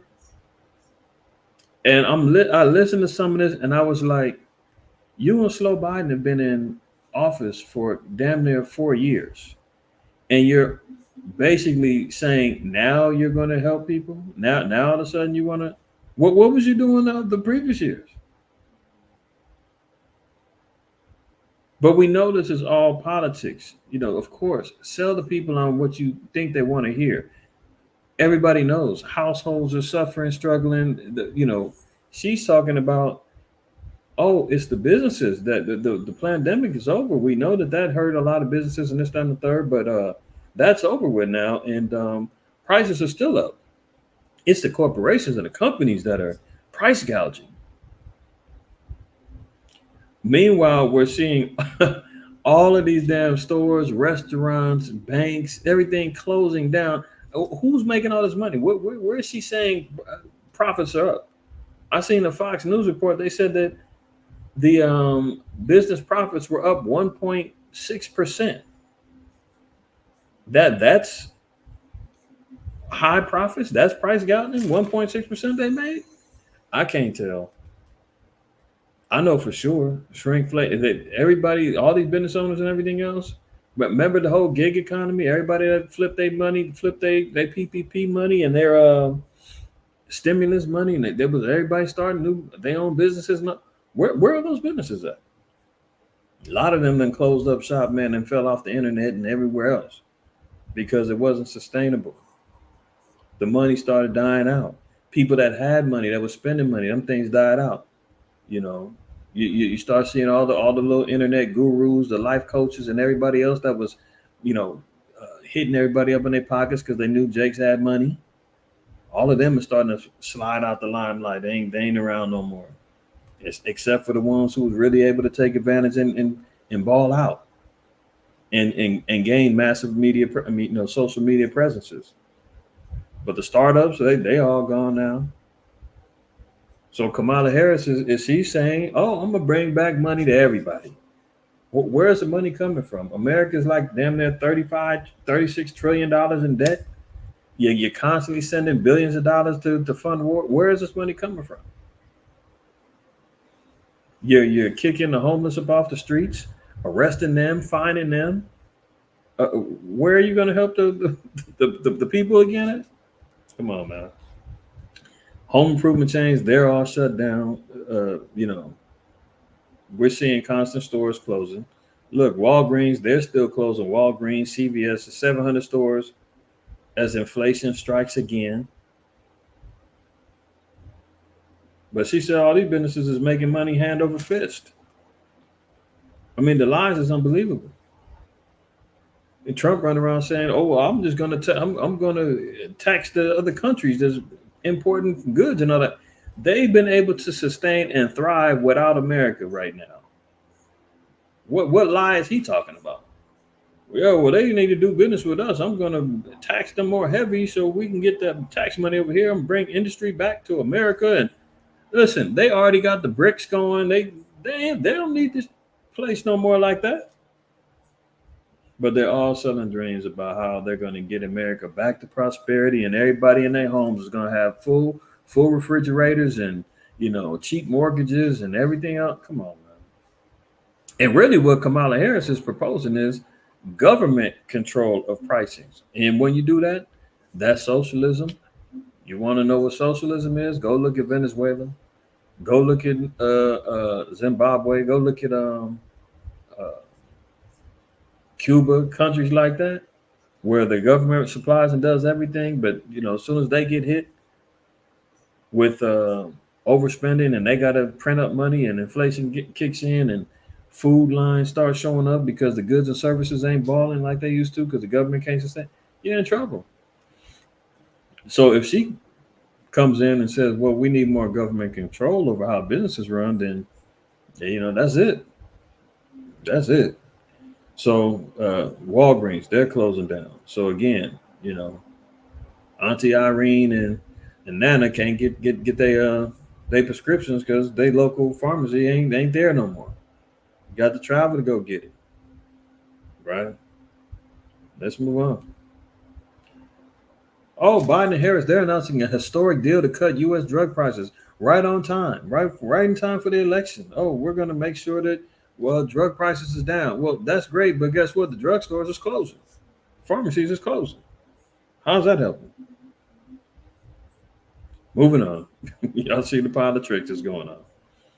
Slow Biden and Vice President Kamala Harris announced a, quote, historic deal. Everything is historic. They're breaking the mold on how they're trying to help people. Wait until the wee hours of their campaign to try to pop out and say, oh, guess what? We're helping now. Thursday, listen, historic deal Thursday to lower the prices of 10 key medicines for older people in a boost for election candidate Harris's economic messaging. There you go. A boost for her messaging.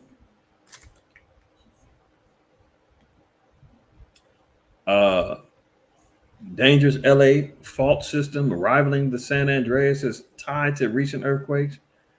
Yeah, we've been, got hit with earthquakes past damn near the last 2 weeks. We had an earthquake each week. One was out in like Bakersfield, which is probably about 100 miles out of LA, so we didn't really feel that one. But the one that happened last week, we felt a little rocking. That 4.4.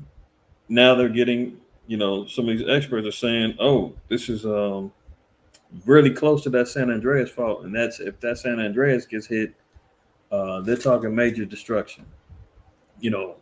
For those of us here in California, we always talk about the big one, and to be honest, we're way overdue for a big one. And I'm not looking for it. I don't want it, but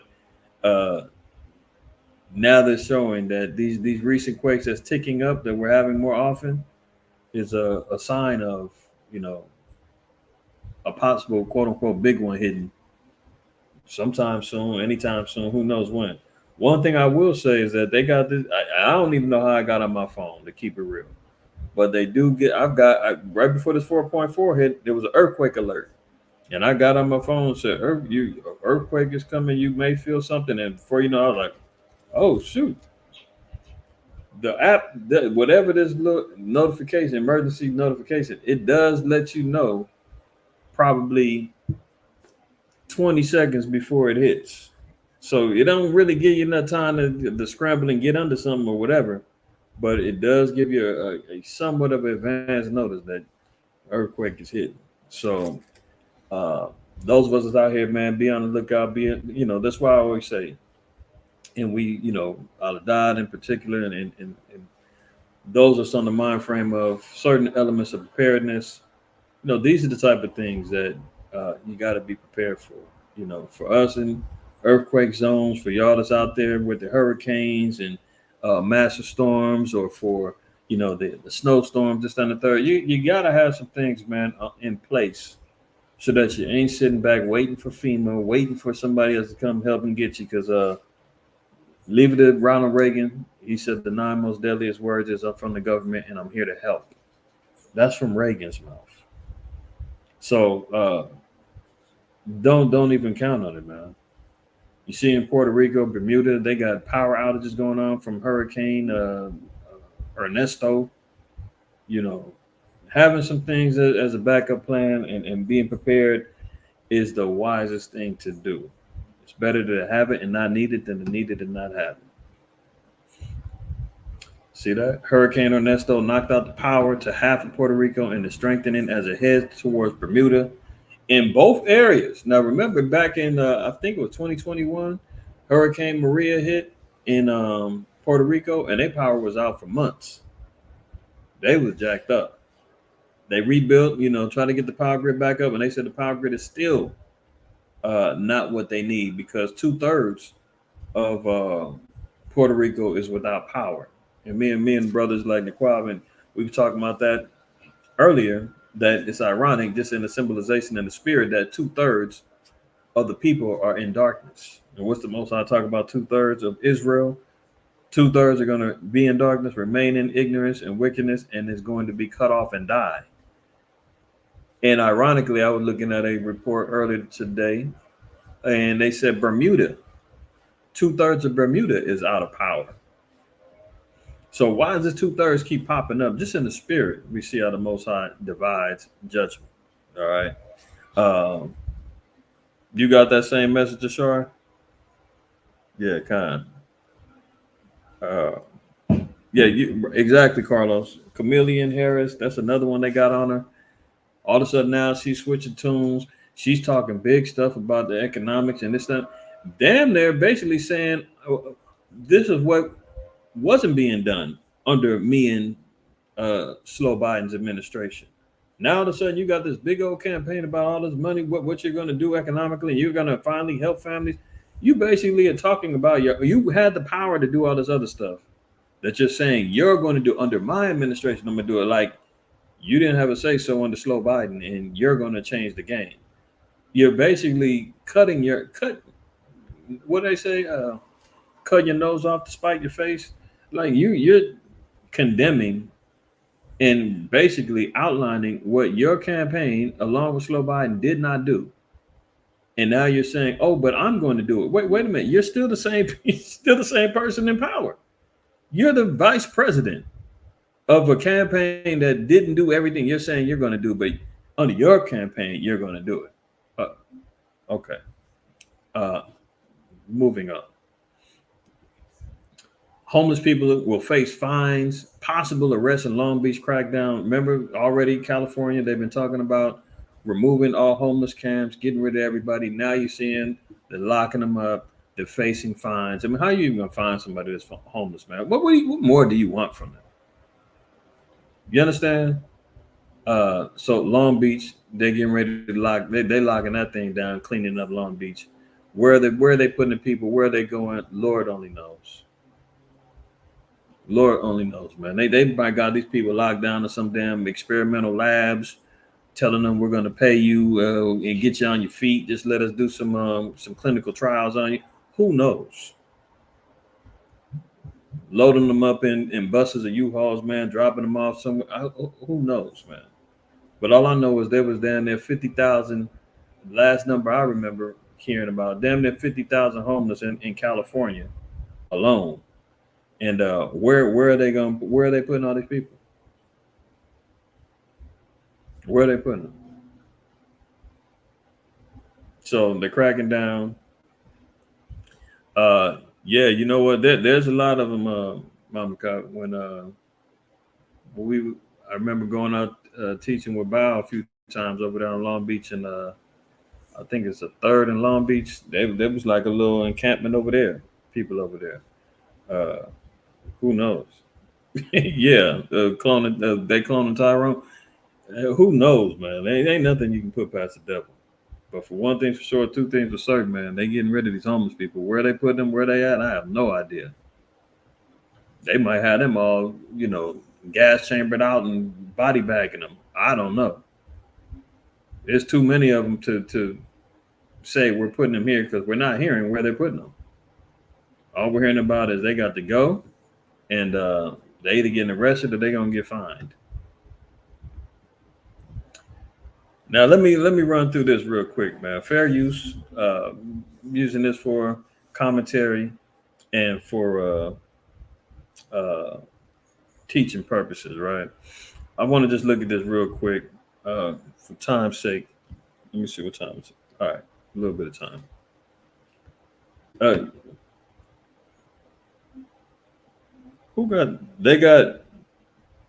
They got money for homes for him, America?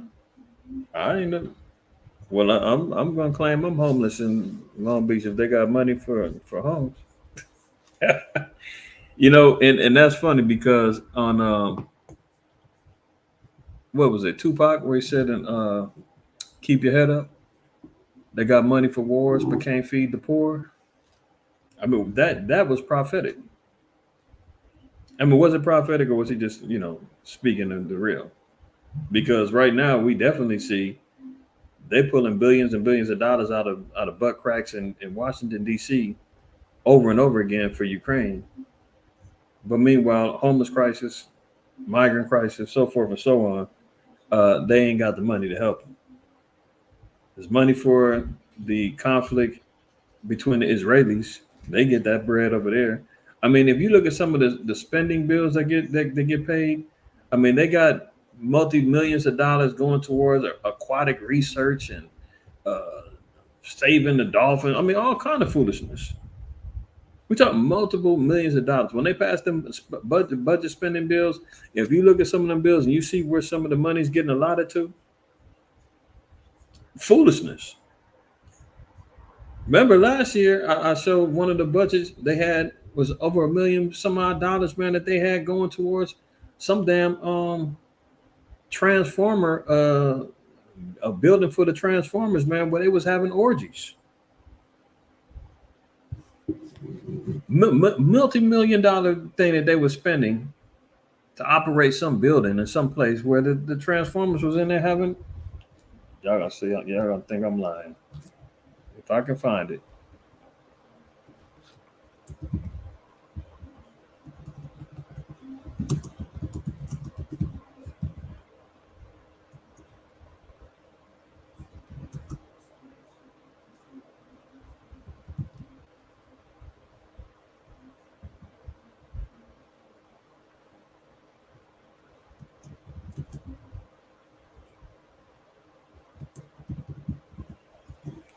Let me see if I can find. I'm just trying to see.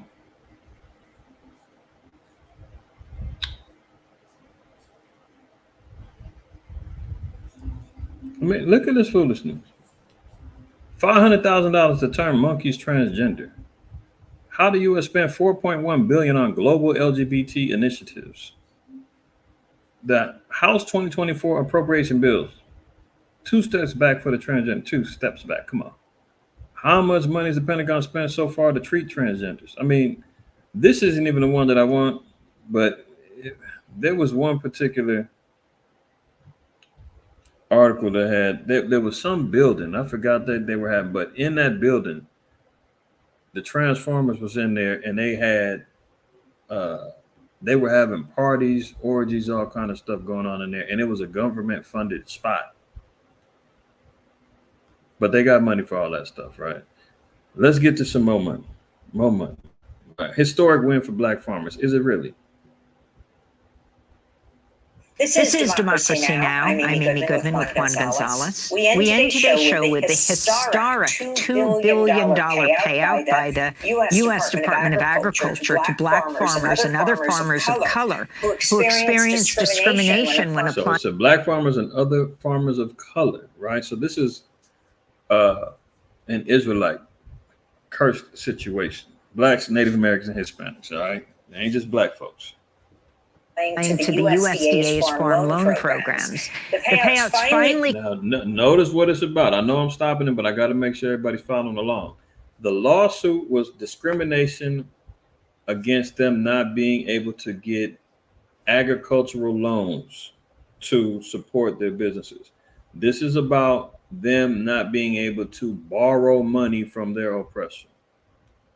It came 2 years after Congress funded them through the Inflation Reduction Act in 2022. USDA Secretary, Agriculture Secretary Tom Vilsack made the announcement last week. Now, this financial assistance is not compensation for anyone's loss or the pain endured. Did you hear that? Now, he says this compensation is not for someone's loss or pain endured. So this is what happens when the so-called white man gets put in a position to right his wrongs and apologize for the discriminatory practices that they were doing to these Black farmers. He said this isn't what it is. This isn't for people's sufferings or wrongdoings. Let me back it up one more time. Now, this financial assistance is not compensation for anyone's loss or the pain endured, but it is an acknowledgement by the department. It is an acknowledgement by the department. What are you acknowledging? But he won't say what it is. I think I want Isaiah 26. And yeah, look at 10. 26 and 10 of Isaiah. Let favor be shown to the wicked, yet will he not learn righteousness. The whole basis of the lawsuit was because they were having discriminatory practices against Israelites, Blacks and Hispanic farmers. They were being denied loans based upon their race. They could not support their businesses, their farms, their livelihood because they didn't have the funding to continue on with their business.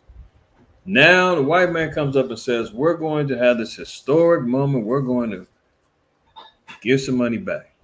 And he says, but let me be clear. This isn't for pain and suffering. We're not giving this as to right any wrongs.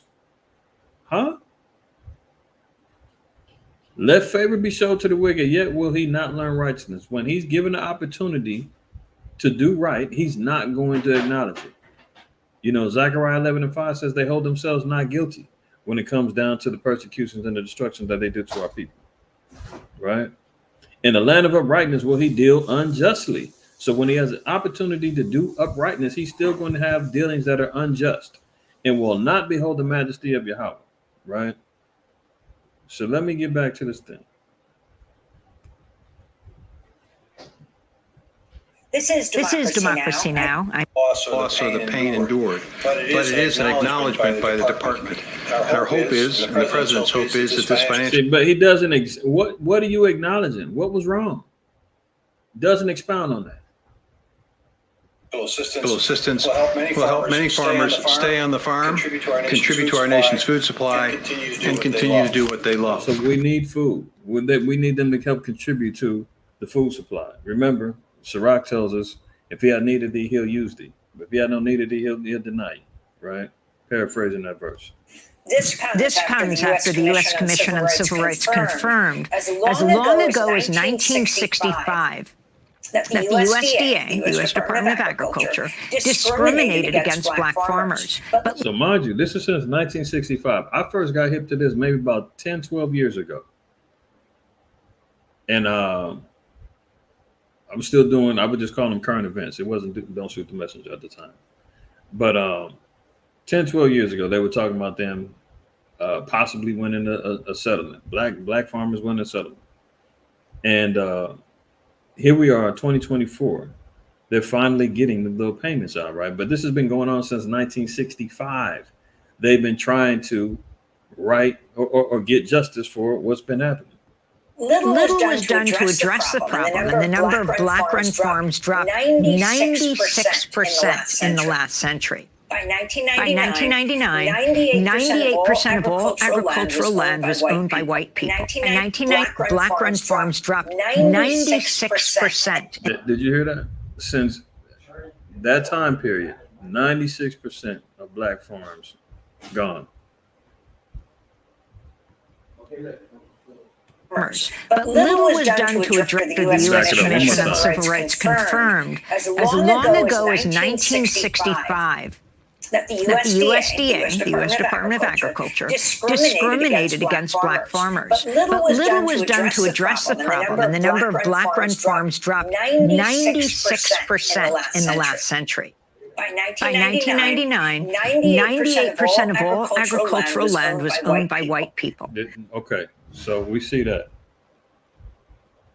96% of black-run farms gone. 98% now ran by so-called white men.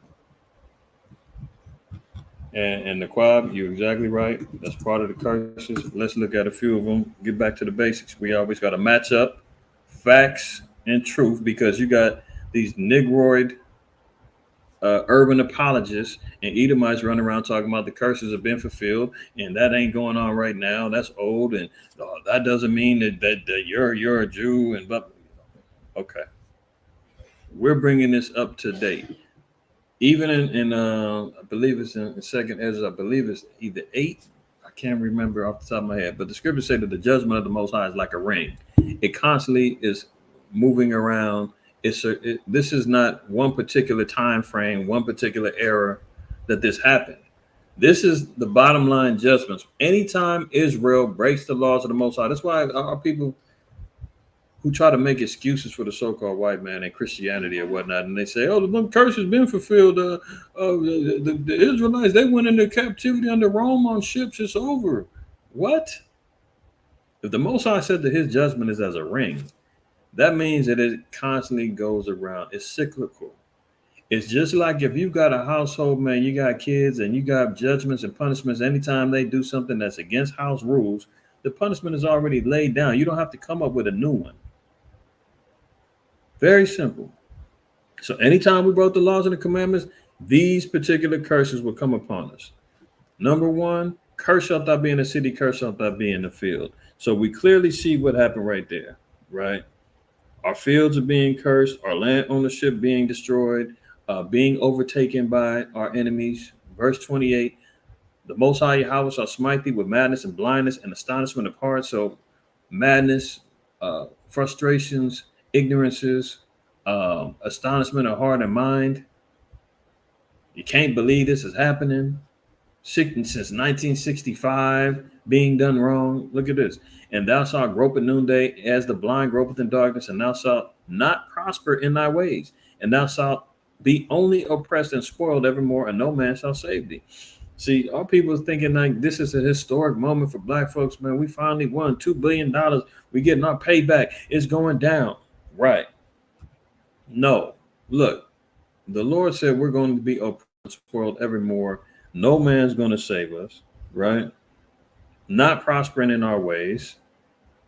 When you see 96% of black farms gone and taken, what are we supposed to understand? Verse 38, thou shalt carry much seed out into the field and shalt gather but in little, for the locust shall consume it. Thou shalt plant vineyards and dress them, but shalt neither drink of the wine nor of the grapes, for the worm shall eat them. So bottom line, the Most High is making metaphorical stances and even physical standpoints of our farms, our agricultural endeavors will be destroyed, will have various means of them not being prosperous. Okay. Now, let's drop down to 44. He shall lend to thee, and thou shalt not lend to him. He shall be the head, and thou shalt be the tail. This is the whole precipice of this whole lawsuit was based upon them not being able to get money loaned to them to sustain their businesses. Okay. Now, let's get back.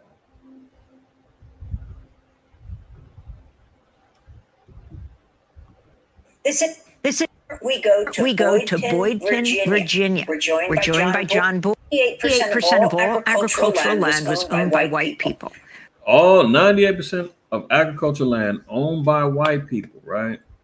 Now, we know according to Micah 2, 1 and 2 says they covered fields. They practice wickedness upon their beds. They oppress a man in his household, right? This is all prophetic. And we're seeing it all play out right now. For more, we go to Boydton, Virginia. We're joined by John Boyd, a fourth-generation black farmer and founder and president of the nonprofit National Black Farmers Association, which fought for these payouts that have now gone out. John, welcome back to Democracy Now! It's great to have you with us. Explain the significance of what's happening right now. Amy, thank you so much for having me, and it's always good to spend time with you. This is a very, very historic payout for black farmers, and I see it as a huge win for myself and the National Black Farmers Association. I've worked on this for nearly 4 decades. So basically, 60,000 applications were turned in, 45,000 black farmers and other farmers of color have begun receiving checks. He said they've been working on this for 4 decades, man. 40 years they've been trying to get this man to pay up and acknowledge his wrong. 40 years. Very symbolic of us being in the wilderness, going through our struggles and tribulations, learning the law and so forth and so on, man. They go through all of this, right? Now he says out of 60,000 applicants, 45,000 are starting now to get checks after 40 years. Can you imagine out of them 40-year generations, how many of these elder brothers then passed away, never got to see justice? You know, their second generation descendants didn't get to see justice because they passed away. You know, how many of this that gave up and just said, forget it? You still got 15,000 that ain't got nothing.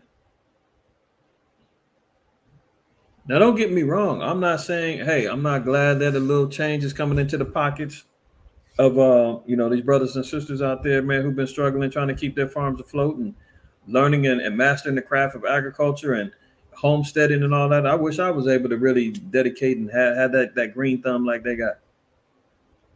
I'm definitely not disappointed or mad or hating on the fact that they got the money. Our job is to really kind of help enlighten our brothers and sisters to say, this isn't a win. You know, Isaiah, I think it's 52. The Most High says we're going to be redeemed without money.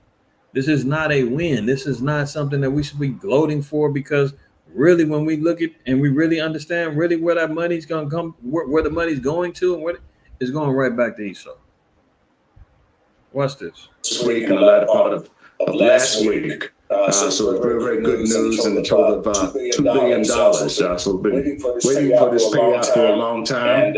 And the MBFA went out and held 60 meetings, Amy, and FaceTime with our members. We sent out 130,000 postcards in the mail to all of our members, telling them how to apply for this. It took us, Amy, on average 3 to 3.5 hours to each and every Black farmer fill out this 40-page application. So it was very.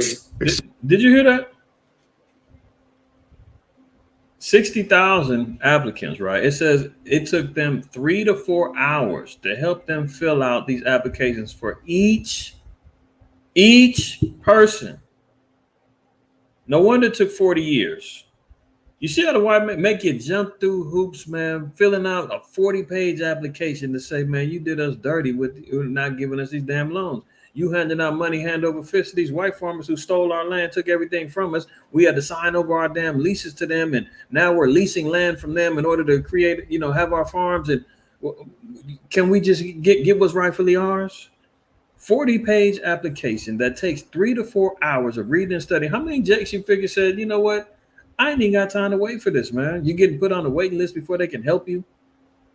Yeah, we got 15,000 people before you, brother. We'll get to you, man. Probably in 2017, 2019, man. We'll have a date. We'll get with you, get your application together. I mean, how many people probably said, man, my farm is gone before then, bro. I can't wait that long. It's over with.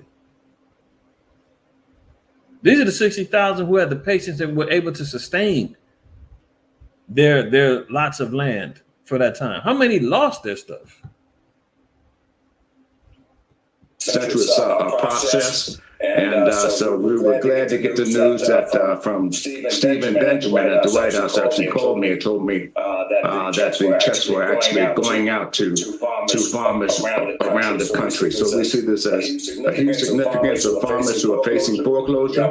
We have a lot of Black farmers in our organization that were facing foreclosure. So did you hear that? The money that they're getting is to help prevent them from facing foreclosure. So is that money really going to help them get their farms back on track? Is that going to help them reestablish themselves in the economic land space of agricultural prosperity? No. The money's going right back to damn Esau. Going right back. Haggai 1:6. Ye have sown much and bring in little. Ye eat, but ye have not enough. Ye drink, but ye are not filled with drink. Ye clothe you, there is none warm. He that earneth wages to put it in a bag with holes. That's self-explanatory, man. That is plain. Everything that we go into building up this country, building up corporations, building up restaurants, building up everything, we bring in the lesser of. You eat, but don't have enough. You drink, not filled with drink. We're getting clothes, but none warm, never have enough, right? And anytime you earn some wages, it's going into a bag full of holes. As soon as you get it, it's going right back out. You get a pay. One of my elders back in the day, he told us, man, a paycheck is just a peace of mind. And I'll never forget that because that's what it is. You're working 40, 60 hours a week. And the only thing that you get is a peace of mind that it all paid off when that direct deposit went through. Why is it a peace of mind? Because now I can pay my bills. I can pay my rent. I can pay my mortgage. I can pay my insurance. I can pay my car note. I can pay my electric bill. I can pay my cable bill. I can pay my phone bill. I can buy these groceries. I can get this drink. Oh, and guess what? If I finally, after all of that, man, I got a little change left over, man, I can finally take the family out so we can go get something to eat or we can go catch a movie together. And guess what? You're back broke again. Oh, hold on. I forgot. We got to budget out gas. It's going right back into the system. And before you even got that paycheck, guess who got theirs? Oh, yeah. Uncle Sam said, I need my taxes off the top. Don't worry. We're going to stash a little bit over here for you to, have you're going to have a little bit on for your Social Security and your disability and your health insurance and dental and, then you get that little peace of mind, man, and it's going right back out the door. So mind you, the brother says, man, this money is going to go to help these farms from foreclosing. It's just to help them stay afloat so that they can continue giving right back to the system. So is it a victory? Did they win this historic thing? Or is the white man found a loophole, man, to pay you money that he's going to get right back? Baruch 3:8. Behold, we are yet this day in our captivity, where thou hast scattered us for a reproach and a curse, and to be subject to payments, according to all the iniquities of our fathers, which departed from our Lord, our power, from the Yahweh, our power. Look, being subject to payments, being in captivity to this day, right? This quote unquote historic payment, man, they're still got litigations on the table of a $5 billion debt payment. The $5 billion is not only, okay, $2 billion to help many of these farmers keep from foreclosing, they're still waiting and want to try to see if they can get $5 billion more dollars to get them out of debt. Get them out of debt. So this money ain't really helping too much outside of helping them stay furtherly oppressed. This is why the white man is the devil, man. Look, Zechariah 1:15 says, and I am very sore displeased with the heathen that are at ease. For I was but a little displeased, but they helped forward the affliction. See, the problem is that when the white man has the opportunity, he had a chance to really rectify his wrongs and really make everything right. What did he do? He said, this isn't to, this payment isn't for pain and suffering and loss and this, that, and the third, but this is an acknowledgement. Acknowledgement of what? You don't even acknowledge that. What are you acknowledging? What was wrong? What did you do? No, they helped forward the affliction. Now they did the loophole and says, well, here's some money to get you out of foreclosure. Here's some money to get you out of debt. Oh, here's some money, some startup capital so that you can go buy your, pay your land taxes and everything else and give it all right back to me. That's forwarding the affliction. That's going above and beyond carrying out the duties of being, the whipping stick of the Most High, man. Look, the white man, he completely took over. Isaiah 47. And look at this. 5, we'll read 5 down to 7 real quick. Sit thou silent and get thee into darkness, O daughter of the Chaldeans, for thou shalt no more be called the lady of kingdoms. This gets back into this being the mother of harlots, modern day Babylon, being referenced as a woman, right? I was wroth with my people. I have polluted mine inheritance and given them into thine hand. Thou didst show them no mercy. Upon the ancient hast thou very heavily laid thy yoke. See, sometimes the Christian apologists and the white man, whoever has a little bit of knowledge about, our cursings and whatnot, they're going to say, why are you blaming us? It's your fault. You guys broke the laws. We're just out here to wait a minute, because number one, you're being complicit. Number two, if you had an ounce of righteousness in your body, you would be trying to help if you could, but you're not going to do that, right? But what do? They continually lay heavier yokes on us. They show no mercy. That's why they help forward the affliction. They've gone above and beyond the call of duty in cursing, disrespecting, destroying, and oppressing the Lord's people. Okay? So when they do little stuff like that, oh, yeah, we're going to give you money, man. We're rewarding you niggas. We're going to give you some money. Don't worry. And then meanwhile, yeah, that's a good one too. That Isaiah 30, well, them to go down to Egypt for help and have an ass at the Lord's mouth. This is just deception. Postcards and so we were glad to get the news that from Stephen Benjamin at the White House actually called me and told black farmers in our organization that were facing foreclosure. So these payments are timely. It's going to help them stay on the farm, will help them improve their equipment, help them pay taxes. And I'm not saying it's a whole holistic fix, but it's help them pay taxes. And he said he's not saying this is a hole that's been fixed. Certainly a huge thumb up for us. And maybe we're still pushing for the $5 billion in debt relief. So I'm asking the administration to do that by executive order. That's what I'm. See, I'm going to stop there for time's sake, right? He said they're still pushing for $5 billion for debt relief. So this $2 billion doesn't even scratch the surface of how damaged the black farmers and black and Hispanic farmers have been cursed and subjugated to oppression, with them having to go and he's still looking at he shall lend to thee, thou shalt not lend to him. This is all over them not being able to borrow money. Not, their goods and services wasn't being sold in the stores over white folks and all that. They still had to borrow money to even have their businesses keep established. This is all being sued because they couldn't get the money. They couldn't borrow. Now they're getting money to pay back more debts that they're already in. I mean, this is a joke. But the spin that the media put on there, man, and poor brothers like him who just are mad, were struck with madness and blindness, they don't even see, man, we're getting duped. 40 years it took you to get this money, and you think this is a victory, but you're only doing it to pay back more debt and more cursings, right? Look at this.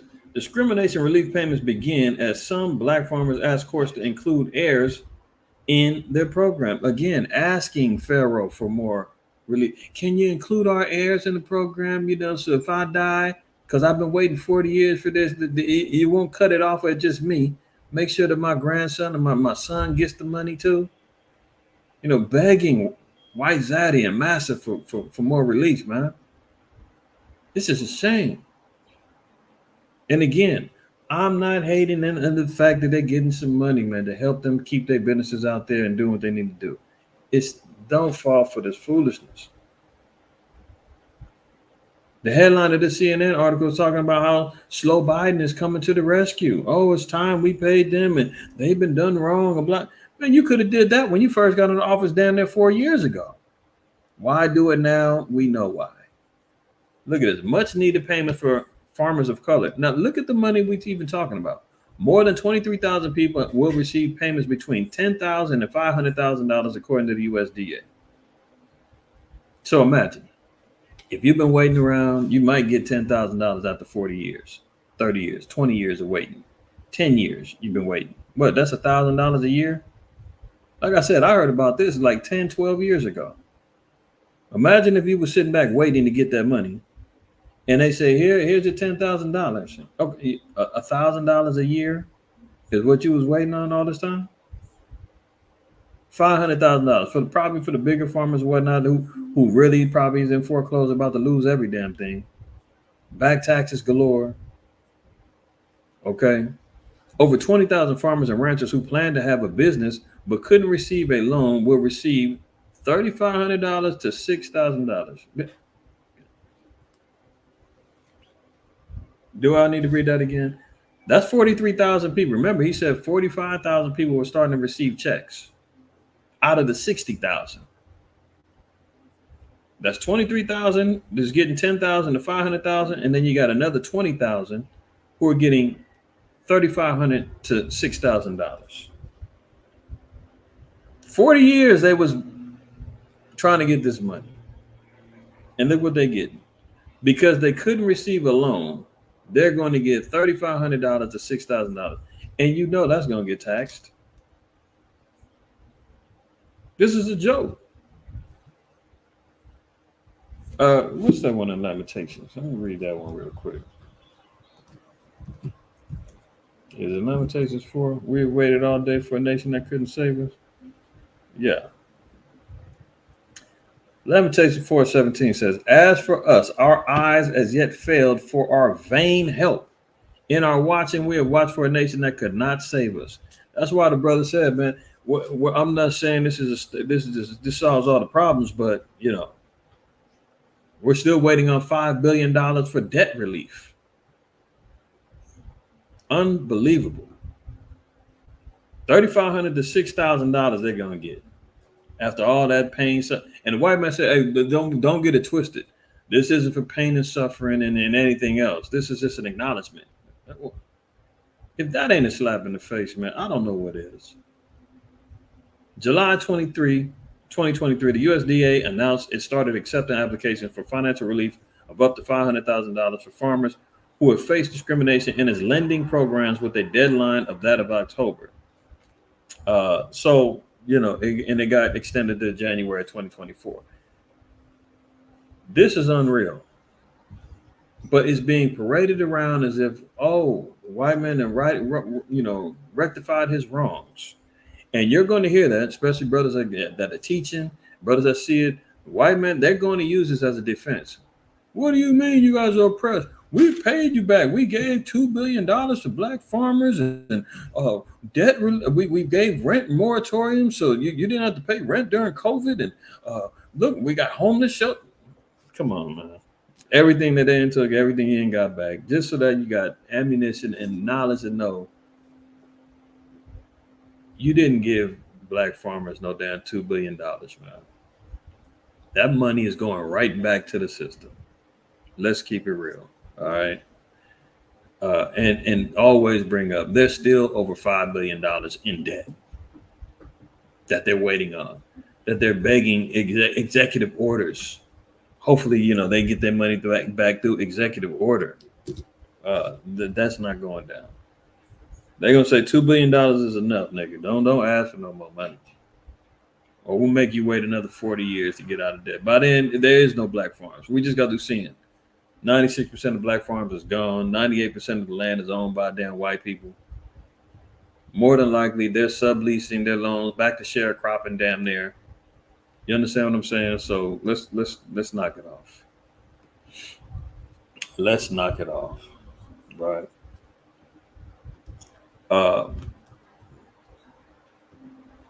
Let's keep it real. Yeah, pennies. After all of that, that's what they're getting out the deal.